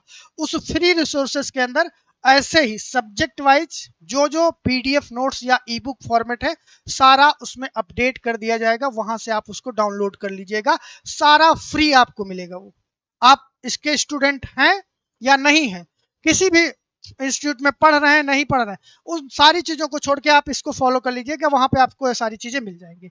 मध्यकालीन भारत इतिहास, इसके लिए भी आप एनसीईआरटी फॉलो कर सकते हैं। ठीक है, और तमिलनाडु की बुक अगर चाहें तो वो आपको स्टडी मटेरियल यहाँ पर दे दिया जाएगा। आधुनिक भारत की बात की जाए तो स्पेक्ट्रम, इसके अलावा कोई भी बुक आपको नहीं पढ़ना है। स्पेक्ट्रम रामबाण है आपके लिए, उसके अलावा कुछ भी फॉलो करने की जरूरत नहीं है आधुनिक भारत के लिए। ठीक है, स्पेक्ट्रम आप पूरी तरह से कर लीजिए। और उसके बाद में आपका आता है विश्व का इतिहास। ठीक है, वर्ल्ड हिस्ट्री, और वर्ल्ड हिस्ट्री के लिए आपकी एनसीईआरटी की बुक आती है अर्जुन देव की। ठीक है, उस बुक को आप पढ़ लीजिए। साथ ही साथ जब आप क्लासेस करेंगे तो हर एक टॉपिक का एक रिवीजन नोट्स अद्वितीय सीरीज आपको प्रोवाइड की जाएगी। वो आपके लिए बहुत ही शानदार है रिवीजन पॉइंट ऑफ व्यू से। मैं फिर से कह रहा हूं कि रिवीजन पॉइंट ऑफ व्यू से, ऐसा नहीं कि उसमें सारी चीजें आपको बहुत डिटेल में मिलेंगी, लेकिन उससे आप रिवीजन बहुत शानदार तरीके से कर सकते हैं अगर आपने एक बार उसको पढ़ा हुआ है तो। ठीक है, तो ये सारी चीजें हो गई इतिहास वाले सेगमेंट के लिए। अभी पेपर 1 ही चल रहा है, कला और संस्कृति, इतिहास। फिर उसके बाद में तीसरा सेगमेंट आपका आता है भूगोल। और भूगोल के लिए बच्चे आपको कुछ नहीं करना है, क्योंकि आप स्टेट पीसीएस की प्रिपरेशन कर रहे हैं। कुछ लोग कहेंगे सविंदर सिंह आप उठा के पढ़िए, कुछ लोग बोलेंगे महेश वर्णमाल आपको उठा के पढ़ना है, कुछ लोग बोलेंगे जीसी ल्योंग पढ़ना है। कुछ भी आपको नहीं पढ़ना है, केवल और केवल 6 से 12 की आप एनसीईआरटी उठा लीजिए। लेकिन एनसीईआरटी आपको ऐसे नहीं पढ़ना है कि जैसे आपको, या मान चलिए कि कोई आपने कुंजी नोट उठा लिया एनसीईआरटी की, जो मार्केट में चल रहे हैं कि ये एनसीईआरटी की ये बुक है, उसको आप उठा के पढ़ना चालू कर दिए। नहीं, कोर एनसीईआरटी आप उठाइए। जो कॉन्सेप्ट यहां पर आपको पढ़ाया जा रहा है उस कॉन्सेप्ट को उठा के जाके वहां पे आप सेल्फ स्टडी कर लीजिए। इसके अलावा कुछ भी आपको पढ़ने की जरूरत नहीं है, मोर देन सफिशिएंट है आपका ये। हाँ, अगर आपको लगता है थोड़ा भी आपके पास में ऊर्जा बचती है तो आप क्लास 6, क्लास 7 और क्लास 8, इन 3 क्लास का जो ओल्ड एनसीईआरटी आपका होता था, ठीक है, ओल्ड एनसीईआरटी, और इसमें भी आपने देखा होगा जो आपके कॉन्टिनेंट्स होते हैं, ठीक है, कॉन्टिनेंट्स, उनको बहुत ही कंसाइज वे में जो बहुत ही महत्वपूर्ण इंफॉर्मेशन होती है उनको पढ़ाया गया है। लेकिन ये भी अब अपडेटेड मांगती हैं। बहुत सारी चीजें चेंज हो गई हैं। तो कोशिश ये करिएगा कि इसको भी आप इग्नोर करिए, जितना यहाँ पे जरूरत होगा वो हमारी टीम के द्वारा आपको करवाया जाएगा। और हमारे यूट्यूब चैनल पे भी आपने देखा होगा कि ये सारी चीजें करवाई जा चुकी हैं। तो ज्योग्राफी के लिए 6 to 12 एनसीईआरटी न्यू वाली, इसके अलावा कुछ भी आपको पढ़ने की जरूरत नहीं है अगर आप सेल्फ स्टडी करना चाहते हैं। बाकी आप रखने तो आप 500 किताबें रख लीजिए, 10,000 राइटर होंगे ज्योग्राफी के, 10,000 में से 10,000 किताब मंगवा लीजिए, पढ़िए सब, एक एक बार सब पढ़ लेंगे, उसका कोई फायदा नहीं होगा। तो स्टिक टू लिमिटेड रिसोर्सेस, इस स्ट्रेटजी को जिसने अपने जीवन में अपना लिया है उसको सफलता से कोई रोक नहीं पाएगा, ये मेरी गारंटी है आप सबके लिए, और इस चीज को आप मानिएगा। ठीक है, ये आपका क्लास 6 to 12 एनसीईआरटी। इसके अलावा कुछ भी नहीं फॉलो करना है ज्योग्राफी के लिए। मैपिंग के लिए आपके पास में मैप होना चाहिए, ठीक है, आपके पास में मैप होना चाहिए, एटलस होना चाहिए, और जैसे जीएस हम और भूगोल नाम की एक मैगजीन आती है, अगर आप चाहें तो उसको पढ़ सकते हैं। अदरवाइज हम लोग उसको सब कवर करवाते हैं अपने सेशंस के अंदर, क्लासेस के अंदर, तो बिल्कुल आपको फॉलो करने की जरूरत नहीं। ठीक है, stay tune with 6 to 12 NCERT for geography. और यहाँ पर आपका भारत का भूगोल, विश्व का भूगोल, आर्थिक भूगोल, ये सारी चीजें कवर हो जाएंगी इसमें। ठीक है, सेकंड आपका आता है भारतीय समाज, इंडियन सोसाइटी। और इंडियन सोसाइटी के बेसिक के लिए आपको किसी बुक को फॉलो करना चाहते हैं तो फॉलो कर लीजिए, कोई नोट्स अगर आप फॉलो करना चाहते हैं तो कर सकते हैं, लेकिन मैं रिकमेंड आपको यही करता हूं कि इंडियन जो सोशोलॉजी क्लास 12, सोशोलॉजी क्लास 12 की जो आपकी एनसीईआरटी है, 12th क्लास सोशोलॉजी की जो एनसीईआरटी है, वो आपको सारे बेसिक क्वेश्चन आपके कवर करवा लेगी इंडियन सोसाइटी के। बाकी अगर मुख्य परीक्षा में बात की जाए तो सारे प्रश्न आपके करंट अफेयर वाले रहते हैं। ठीक है, सारे प्रश्न आपके लगभग करंट अफेयर से आपको देखने को मिलेंगे, वो कहीं ना कहीं चर्चा में रहते हैं, कुछ बेसिक कॉन्सेप्ट होते हैं उनको आप एनसीईआरटी से, बाकी करंट अफेयर जितना सॉलिड तरीके से आप प्रिपेयर करेंगे उतना बेहतर इंडियन सोसाइटी के प्रश्नों को आप सॉल्व कर पाएंगे। ठीक है, जो भी प्रश्न पूछे जाते हैं उन प्रश्नों की बात कर रहा हूं। और इन सारी चीजों को करने के साथ में, ये तो हो गए आपके स्टैंडर्ड बुक हर एक सब्जेक्ट के लिए। इसके अलावा क्या करना है, एक आपके पास में previous year question paper PYQ for mains, PYQ for mains आपके पास में होना चाहिए, और दूसरा पीवाईक्यू फॉर प्रीलिम्स। ये दोनों चीजें आपकी होनी चाहिए। ये दो एडिशनल बुक हमेशा आप अपने पास रख सकते हैं। तो एक टास्क हो गया कि क्लासेस जो आप करेंगे वो क्लासेस तो आपकी चलती रहेंगी। दूसरा आपके पास में प्रीवियस ईयर क्वेश्चन पेपर हो गया, मेंस का टाइमलाइन आपके पास में हो गया। तीसरा काम आपको क्या करना है, जो ये आपके मेंस के क्वेश्चन है, जो आपके प्रीलिम्स के क्वेश्चन है, इनको आप स्वयं, ठीक है, स्वयं क्या करेंगे, self study plus notes making. कैसे, केवल आप एक कॉपी बना लीजिए पीवाईक्यू बुकलेट। ठीक है, अब ऐसा नहीं कि आपके पास किताब है तो सोच लो कि भैया किताबियम तो है ही, अब किसको क्या पढ़ेंगे, नहीं, आपको पढ़ना है और बनाना है नोट्स इसका। और नोट्स कैसे बनाएंगे, जैसे आपने मान के चलिए स्टार्ट किया कला और संस्कृति, कला और संस्कृति से रिलेटेड जितने भी प्रीलिम्स के क्वेश्चन हैं, कला और संस्कृति पढ़ते जाइए, प्रीवियस ईयर क्वेश्चन पेपर देखते जाइए। जिस क्वेश्चन में आपको लगता है कि ये क्वेश्चन हमको कंफ्यूज कर रहा है, इसका कॉन्सेप्ट हमको याद नहीं हो रहा है, उसको आप नोट्स के अंदर मेंशन करते हुए चले जाइए। मेंस के जो क्वेश्चन पूछे गए हैं, मेंस के सारे क्वेश्चन एक बार आपके लिखे होने चाहिए। जब भी जिस भी सब्जेक्ट को आप पढ़ना शुरू करिए, पहला काम आपका यही होना चाहिए कि मेंस के सारे क्वेश्चन एक बार लिख लीजिए। कितना समय है, 18, 19, 20, 21, 22, 23, 23, 24 का भी आया नहीं है, तो लगभग 6-7 साल का आपके पास प्रश्न है।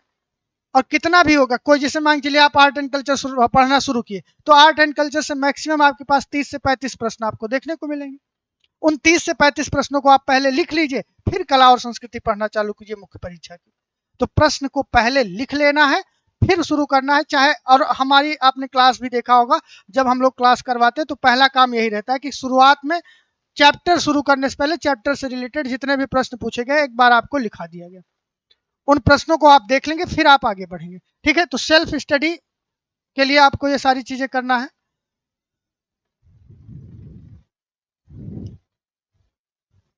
पहला आपका जीएस का पेपर हो गया, जीएस पेपर 2 पे चलते हैं। तो अप्रोच आपने limited resource for current affair, sorry, कला और संस्कृति, इतिहास, भूगोल और भारतीय समाज।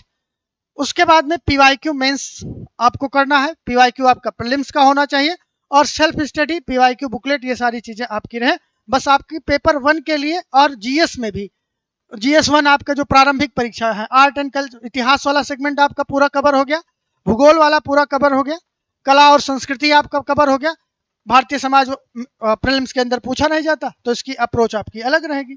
चलिए, पेपर सेकंड की बात की जाए बच्चे, तो पेपर सेकंड भारतीय शासन, गवर्नेंस, इंडियन कॉन्स्टिट्यूशन, पॉलिटी, सामाजिक न्याय और अंतर्राष्ट्रीय संबंध, इन 4 चीजों से मिलकर बना हुआ है। और ये सेगमेंट जो है, ये आप प्रारंभिक परीक्षा यहीं से शुरू करते हैं। राज्य व्यवस्था के लिए कुछ और पढ़ने की जरूरत ही नहीं है। लक्ष्मीकांत, ठीक है, गीता है आपकी, इसके अलावा आप कुछ भी फॉलो करने की जरूरत है ही नहीं राज्य व्यवस्था में। अंतर्राष्ट्रीय संबंध की बात की जाए, तो अंतर्राष्ट्रीय संबंध अगर हम यूपीएससी की बात करें, तो यूपीएससी की अप्रोच अलग होती है। वहां पर कई बार प्रश्न पूछे जाते हैं जो थोड़ा सा फैक्चुअल इन नेचर होते हैं। लेकिन अगर हम यूपीपीसीएस की बात करें, तो यूपीपीसीएस में जनरली जो प्रश्न पूछे जाते हैं वो सब आपके करंट अफेयर से रिलेटेड। लेकिन उन करंट अफेयर्स को समझने के लिए आपको जरूरी हो जाता है कि उसके जो आपके ट्रेडिशनल एस्पेक्ट हैं, उन ट्रेडिशनल एस्पेक्ट को एक बार आप समझें। लेकिन उसके लिए आपको अगर कहें कि कोई स्पेशल बुक आपको फॉलो करनी है, तो स्पेशल बुक आपको कोई भी फॉलो नहीं करनी है। जितने भी आपके यहाँ पर टॉपिक्स दिए गए हैं, उन टॉपिक्स से रिलेटेड जो आपको ई बुक हम लोग प्रोवाइड कराएंगे, उस ई बुक को करना है। प्लस करंट अफेयर को जितना ज्यादा बेहतर तरीके से आप कर पाएंगे, अंतर्राष्ट्रीय संबंधों को उतना बेहतर समझ पाएंगे, क्योंकि ये डेली चेंज होने वाले विषय हैं। जो इसमें ऐतिहासिक पृष्ठभूमि होती है, उन चीजों को समझने के लिए ई बुक के अंदर आपको कंटेंट मिल जाएगा।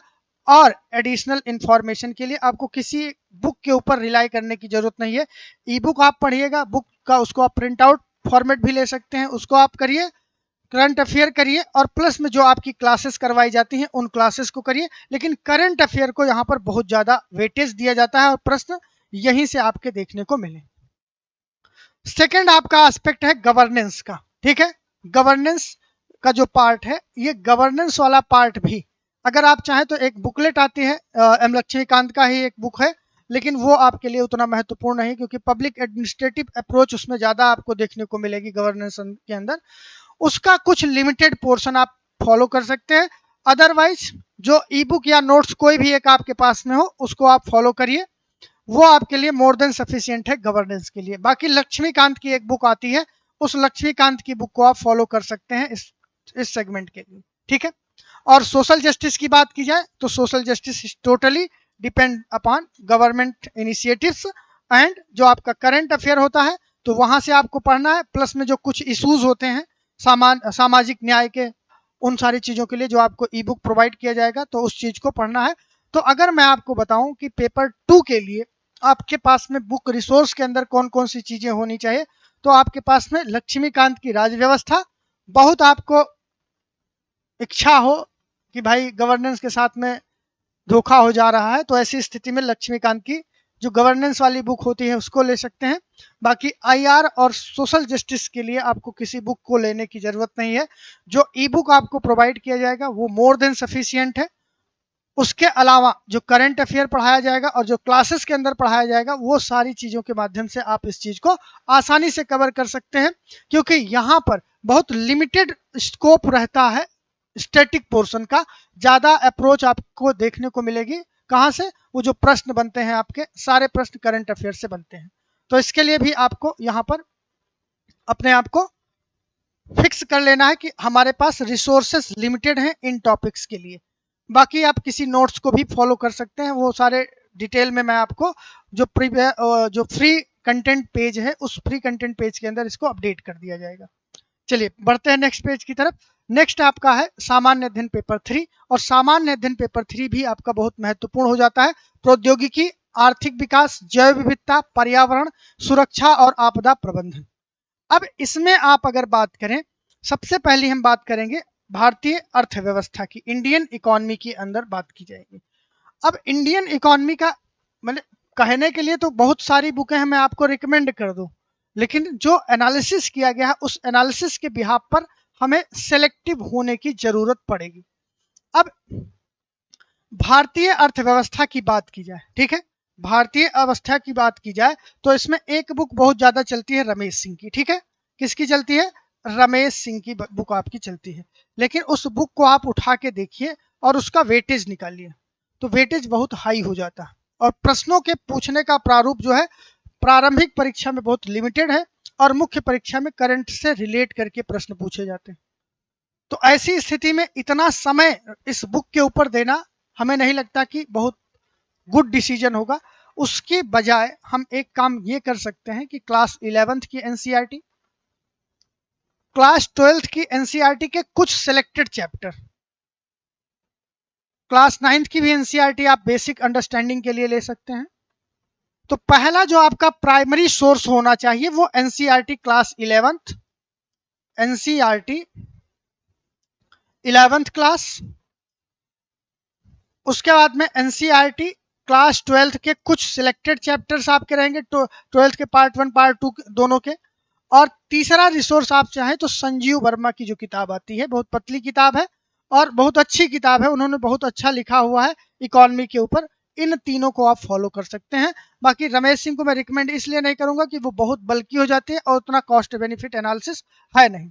तीसरी चीज, इकोनॉमी के अंदर इस फाउंडेशन प्रोग्राम में मेरे द्वारा ही करवाया जाएगा, तो मेरा नोट्स जो है वो मोर देन सफिशिएंट है आपके प्रारंभिक और मुख्य परीक्षा दोनों के इंटीग्रेशन के लिए। और जो इसमें अद्वितीय सीरीज का नोट्स आप लोगों को मिल जाएगा कोर्स शुरू होने के पहले ही, तो उसमें भी बहुत ज्यादा कंटेंट दिया गया है, तो आपके लिए पर्याप्त है।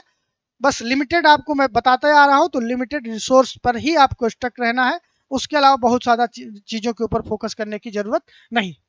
सेकंड आपका आता है विज्ञान और प्रौद्योगिकी। विज्ञान और प्रौद्योगिकी एक प्रकार से आपके लिए थोड़ा सा टफ सेगमेंट हो जाता है। क्यों टफ सेगमेंट हो जाता है, क्योंकि अगर हम बात करें कि कंसोलिडेटेड रिसोर्स की, कंसोलिडेटेड रिसोर्स फॉर यूपीपीसीएस, तो वो थोड़ा सा अभाव आपको देखने को मिलेगा। तो इसके लिए मैं आपको रिकमेंड करूंगा, घटना चक्र की एक बुक आती है, उस चीज को आप फॉलो कर लीजिएगा। जो क्लास नोट्स हमारे यहाँ प्रोवाइड किया जाएगा, जो ई बुक नोट्स आपको प्रोवाइड किया जाएगा, उसको आपको फॉलो कर लेना है। और अगर आपको लगता है तो रवि पी अग्रहरी सर की एक किताब आती है साइंस एंड टेक की, बहुत अच्छी किताब उनके द्वारा लिखी गई है, तो उसको भी आप फॉलो कर सकते हैं अगर आपके पास टाइम अलाउ करता है तो। लेकिन समय ही नहीं बचेगा, कितना समय आप निकाल पाएंगे इतनी सारी किताबों को पढ़ने के लिए। तो आप इसके लिए भी आप क्या करना है, लिमिटेड रिसोर्स के अंदर आप नोट्स आप रखिएगा, ठीक है, नोट्स आप रखिएगा, जो क्लासेस आपको करवाई जाएंगी वो, और जो अद्वितीय सीरीज आपको प्रोवाइड की जाएगी उसके अंदर मोर देन सफिशिएंट एलिमेंट्स को डाला गया है। बाकी करंट अफेयर आपको स्पेशल करवाया ही जाएगा, डेली बेसिस पे 1 से 1.5 घंटे का करंट अफेयर रहता है मॉर्निंग सेशन में, वो आपका 15 तारीख से स्टार्ट हो जाएगा। पूरे 1 साल के करंट अफेयर को वहां पर हम कवर करेंगे और उससे सारी चीजें आपकी कवर हो जानी है, ठीक है।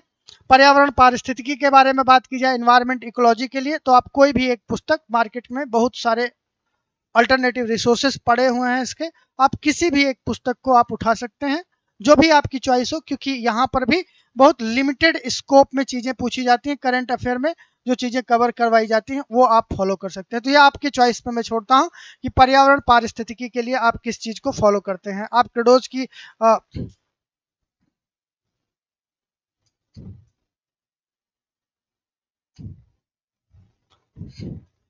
आप क्रेडोज के भी नोट्स को फॉलो कर सकते हैं और कोई दूसरा भी नोट्स फॉलो कर सकते हैं, वो आपके लिए पर्याप्त है।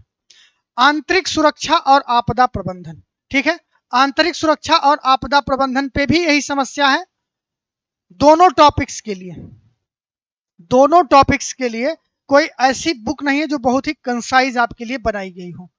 अगर बात की जाए आंतरिक सुरक्षा की, तो एक आईपीएस है, उन आईपीएस की बुक आती है, मैं आपको उसका नाम इसके अंदर जो सेट दिया गया है वहां पर दे दिया जाएगा, लेकिन वो यूपीएससी के लिए बहुत ज्यादा महत्वपूर्ण है, आपके लिए उतना महत्वपूर्ण नहीं है। तो इसके लिए जो ई बुक्स हम लोग प्रोवाइड कराएंगे, उस ई बुक में आपको सारी चीजें कवर हो जाएंगी, ठीक है। इसके लिए भी आपकी ई बुक है आपदा प्रबंधन के लिए। तो ये ई बुक को मैं इसलिए आपको फोकस करवा रहा हूं क्योंकि यहाँ पर हमने उस चीज के ऊपर रिसर्च किया है, जितनी भी मार्केट के अंदर किताबें हैं उन मार्केट की किताबों के ऊपर और जो प्रश्न पूछे जाते हैं उन दोनों चीज़ों के ऊपर रिसर्च करके बहुत ही कंसाइज कंटेंट आपके लिए तैयार किया गया है। क्योंकि जैसे वीरता इस चीज़ में थोड़ी है कि आपके पास में 10 किताबें हों, बहुत बड़ी बड़ी हों, काफ़ी वजन वाली किताबें हों और उनको आप 10-15 पन्ना पढ़िए उसके बाद रख दीजिए। महत्वपूर्ण ये नहीं है, महत्वपूर्ण ये है कि आपके पास 10 पेज की किताब है, लेकिन उस 10 पेज की किताब में हर एक लाइन आपको बहुत बेहतर तरीके से समझ में आपके समाहित है और उसका उपयोग करके जो आप आंसर लिखेंगे वो स्टैंड कोई भी बुक आप फॉलो कर लेंगे उससे उतना बेहतर नहीं आएगा। तो सारी चीजें ले दे के आपके दिमाग की है खेल, और जितना कंसाइज कंटेंट आपके पास में रहेगा उस कंसाइज कंटेंट के आधार पर आप बेहतर आंसर कर पाएंगे, बेहतर तरीके से चीजों को लिख पाएंगे। तो बहुत ज्यादा रिसोर्स ओरिएंटेड नहीं होना है, टॉपिक ओरिएंटेड होना है, अप्रोच ओरिएंटेड होना है और इसी के आधार पर आप अपने प्रिपरेशन को एक नई दिशा प्रदान करने में सक्षम हो पाएंगे। इन सारी चीजों को आप फॉलो अप कर सकते हैं। बात आती है यहाँ पर पेपर 4 की, ठीक है।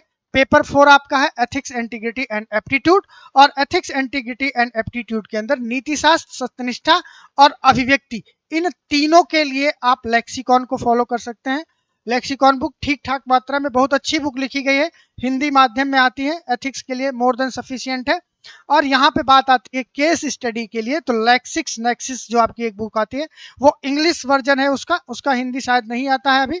तो केस स्टडी के लिए एक बहुत ही शानदार लगभग 300 केस स्टडी, ठीक है, 300 केस स्टडी का ई बुक आपको प्रोवाइड किया जाएगा एथिक्स के अंदर, उस चीज को आप फॉलो कर लीजिएगा। और प्लस लेक्सिकॉन की जो आपकी बुक है, इन दोनों से आपका काम कंप्लीट हो जाएगा एथिक्स के अंदर, बिल्कुल आपको घबराने की जरूरत नहीं रहेगी इन टॉपिक्स के ऊपर। फिर आपके पास में आता है यूपी स्पेशल पेपर 5 और यूपी स्पेशल पेपर 6। इसके लिए कोई एक राइटर की किताब मैं रिकमेंड कर सकता हूं, अध्ययन घटना चक्र की जो बुकें आती हैं, जो एक previous year question paper analysis आता है, और दूसरा आपका आता है इसका एक नोट्स, ये यूथ पब्लिकेशन की एक बुक आती है। इन दोनों बुकों को आप ले सकते हैं, एक प्रीवियस ईयर क्वेश्चन पेपर का एनालिसिस, एक इसके थियरी सेगमेंट का। ये दो चीजें करना है प्लस करंट अफेयर करना है, बस आपके लिए लिमिटेड रिसोर्स बन जाएंगे, इससे ज्यादा आपको कुछ करने की जरूरत नहीं, ठीक है। तो ये ओवरऑल एक प्रकार से हमने सिलेबस और जो रिसोर्स आपके होने चाहिए उन चीजों के बारे में एक जनरल डिस्कशन आप लोगों के साथ में किया। अब बात आती है कि जो हमारा ये प्रोग्राम आपके लिए बनाया गया है, जिसके बारे में हम लोग परिचर्चा करने वाले हैं, उसके पहले यहाँ पर साक्षात्कार आता है। साक्षात्कार की स्पेशल स्ट्रेटेजी होती है और ये आपके डे 1 से स्टार्ट हो जाता है, ठीक है। ऐसा नहीं कि साक्षात्कार आप जब दोनों स्टेजेस आप निकल जाएंगे तब आप जाएंगे। साक्षात्कार के लिए अपने आप को उस अप्रोच में ढालने का प्रयास करना है। फ्रॉम डे 1 आप अपने आप को ट्रीट करना चालू कर दीजिए एज अ ऑफिसर, और जिस दिन आप अपने आप को ट्रीट करना चालू कर दिया, आप सोचना चालू कर दीजिए कि मैं एक ऑफिसर हूं, तब वो थॉट प्रोसेस, वो अप्रोच आपकी डेवलप होगी। और इसको समय लगता है, एक दिन का ये खेल नहीं है कि आज आपने शुरू किया और आज ही वो अप्रोच आपके अंदर डेवलप हो जाएगी, उसमें समय लगेगा, धीरे धीरे धीरे धीरे इसका विकास होगा। और जैसे जैसे इसका धीरे धीरे विकास होगा वैसे वैसे आप अपने आप को बहुत ही मजबूत देखते हुए पाएंगे। तो इसके लिए आप अपने उठने में, अपने बैठने में, आपके सामान्य बोलचाल की भाषा में, आप कहीं किसी से बात कर रहे हैं, कहीं पे कोई चीज बता रहे हैं, वो अप्रोच, वो थॉट प्रोसेस दिखना चाहिए। और जिसने अपने आप में इन चीजों को ढालना शुरू कर दिया, एक प्रकार से कहते हैं ना कि एटीट्यूड डेवलप करना। कुछ लोग कहेंगे कि भाई बड़ा एटीट्यूड हो गया है, लेकिन उस चीज को दरकिनार कर देना है। उस एप्टीट्यूड को आप डेवलप करिए, एटीट्यूड को डेवलप करिए। अभिवृत्ति आपकी और जो आपकी अभिव्यक्ति है, उन दोनों चीजों में जब तक कोहेरेंस नहीं होगा तब तक वो एडमिनिस्ट्रेटिव या ऑफिसर वाली फील नहीं आएगी। तो उस चीज को डेवलप करने के लिए आपको डे 1 से अपने आप में विश्वास, आस्था और अपने कर्मों के ऊपर भरोसा रखना पड़ेगा कि अगर हम इस चीज को करने के लिए शुरू हैं तो डे 1 पे ये मानना पड़ेगा। क्योंकि कहा जाता है ना, अंतिम सफलता का एक लक्ष्य होता है जिसे हम कहते हैं FTBA, FTBA। ये 4 आपके एलिमेंट होते हैं आपकी सफलता को सुनिश्चित करने के लिए। सुनिश्चित करने के लिए आप इसको कह सकते हैं आपकी फीलिंग होती है, ठीक है। जो आप सोचते हैं, आप फील कैसे करते हैं, हाउ टू फील। जब आप किसी भी चीज को फील करना चाहते हैं, फील करना शुरू कर देते हैं, तो the feeling become your thought. क्या बन जाती है? आपका थॉट बन जाती है। और जब आपका फीलिंग और थॉट दोनों कोहेरेंट करने लगते हैं, मतलब आप सोच भी रहे हैं और वही फील कर रहे हैं, तब वो आपका विश्वास में कन्वर्ट हो जाता है। क्या हो जाता है? विश्वास में कन्वर्ट हो जाता है। और आप एक चीज मानिए, जिंदगी में बिना विश्वास के आप कोई भी एक्शन ले ही नहीं सकते। इवन आप अपने बेड से सुबह तभी उठ पाते हैं जब आप फील करते हैं कि हमें उठना चाहिए। जब ये आपके दिमाग में थॉट आता है कि अब उठ चलते हैं, और ये विश्वास होता है कि हमारे पैर में इतनी ताकत है कि हम खड़े हो जाएंगे, तभी आप बिस्तर छोड़ पाते हैं। एक छोटा सा छोटा एक्शन जो आप लेते हैं पूरे दिन के अंदर, वो इन्हीं 4 चीजों का परिणाम है। और ध्यान दीजिएगा कि जो आप सपना देख रहे हैं ऑफिसर बनने का, उस सपने के लिए क्या ये चारों चीजें आपके जीवन में अलाइन हैं, संरेखित हैं? Feeling, thought, believe and action. अगर ये चारों चीजें आपकी संरेखित हैं और आप आईएएस बनने का, एसडीएम बनने का ये सपना आप देख रहे हैं, तो 100% श्योर रहिए कि आप सफल होंगे। लेकिन अगर आपके अंदर इसमें कहीं भी एरर आ जाता है, एरर का मतलब आप फील अच्छा करते हैं, बिस्तर पर लेट जाते हैं, सोफे पे लेट के सोचते हैं कि ऑफिसर बन गए हैं, 4 गनर इधर 4 गनर इधर, और हम बीच में जा रहे हैं, पूरा रौला हमारा बना हुआ है। ये फीलिंग भी आ रही है, थॉट भी आ रहा है, और आपको विश्वास भी है कि हम एक दिन जरूर ऑफिसर बनेंगे, बट आप लेटे लेटे सारी चीजें सोच रहे हैं, एक्शन नहीं ले रहे हैं, तो क्या आप सफल हो पाएंगे? नहीं सफल हो पाएंगे।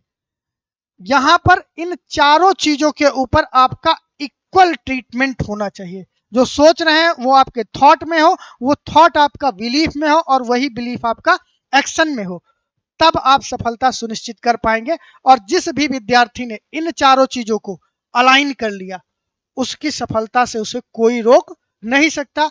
तो ये बात हमेशा आप ध्यान में रखिएगा कि अपने आप पे इन चारों एलिमेंट को हमेशा टेस्ट करते रहिए। किसी भी चीज को कर रहे हैं, ये आपका टेस्ट चलता रहना चाहिए।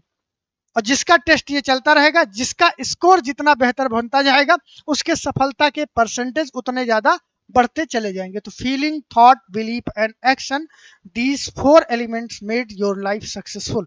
और अगर आप में कोई भी इम्बैलेंस होता है, तो हार्मोनल डिसबैलेंस जानते हैं ना, बीमार कर देता है शरीर को, तो ये आपके असफलता को उतने ही, सफलता को उतने ही आपसे दूर करता चला जाएगा। तो इन चारों एलिमेंट को अपने कंट्रोल में रखना है। और जिस व्यक्ति ने अपने जीवन में इन चारों कंट्रोल सिस्टम को कंट्रोल कर लिया, उसे सफलता से कौन रोक सकता है? उसकी सफलता कदम चूमेगी। चलिए आगे बढ़ते हैं।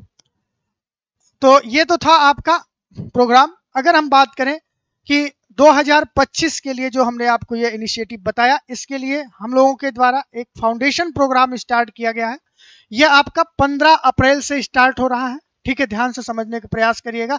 15 अप्रैल 2025 से आपका ये बैच आपका स्टार्ट हो रहा है। इसके अंदर आपको क्या क्या चीजें मिलने वाली हैं, मैं पहले ये बता देता हूं। तो सामान्य अध्ययन, जो आपका जीएस है, प्रीलिम्स और मेंस दोनों का कॉम्प्रिहेंसिव इंटीग्रेटेड अप्रोच में लगभग 1400 घंटे, कितने घंटे? 1400 आवर्स की लाइव क्लासेस आपको प्रोवाइड की जाएंगी इस टॉपिक की। जो सीसेट वाला पोर्शन है, जैसे कि मैंने आपको बताया कि ये most essential part for the entrance in the battle of civil services examination, और उसके लिए सीसेट आपको कंप्लीटली इस प्रोग्राम के अंदर फ्री मिलने वाला है, जिसको आप देख सकते हैं। एंड थर्ड थिंग, प्री और मेंस, इन दोनों के लिए आपको टेस्ट सीरीज, ठीक है, आपको प्रोवाइड की जाएगी। साथ ही साथ जितने भी टॉपिक आपको बताए गए, जितना सब डिवीजन यहां पर कराया गया, हर एक टॉपिक की एक आपको ई बुक प्रोवाइड की जाएगी। साथ ही साथ इसमें आपको मेंटोरशिप प्रोवाइड किया जाएगा। और ये कंप्लीट कॉम्प्रिहेंसिव प्रोग्राम जो आपके लिए डिजाइन किया गया है, इसकी फीस 15,000 रुपए है। ठीक है, कितनी है?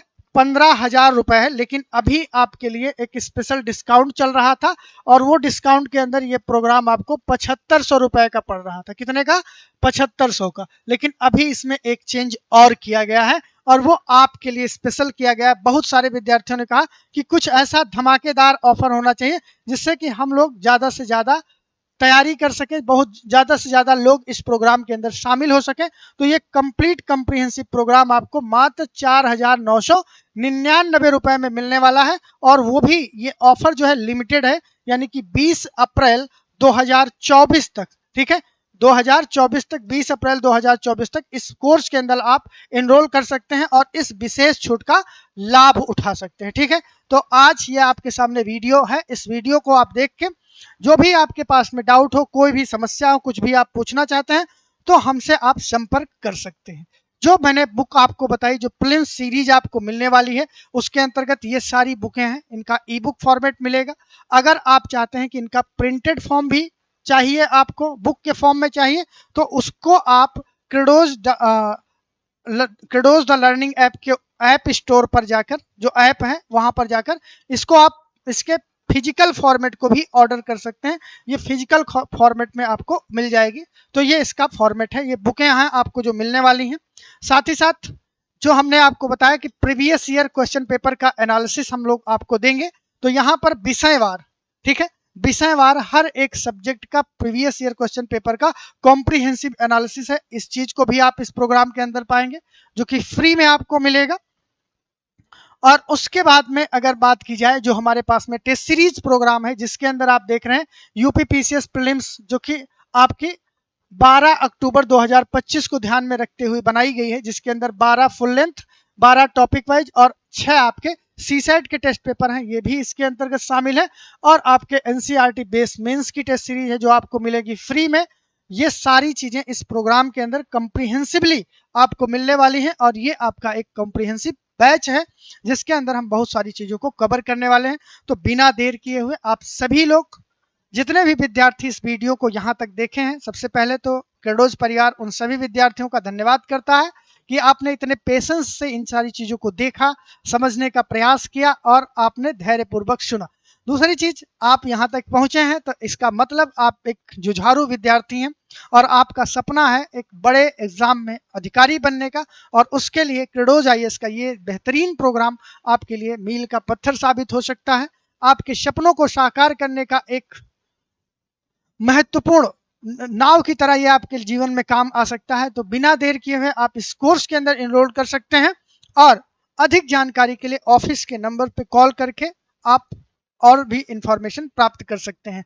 तो इन्हीं बातों के साथ में मैं अपनी बातों को विराम देता हूं। मिलते हैं फिर 15 तारीख से इस बैच के अंदर विभिन्न प्रकार के इनिशिएटिव्स के साथ में, विभिन्न प्रकार के कोर्सेज के साथ में, विभिन्न प्रकार की क्लासेस के साथ में। Thank you everyone, best wishes and जय हिंद to all of you. Thank you. Welcome to Credoz IAS.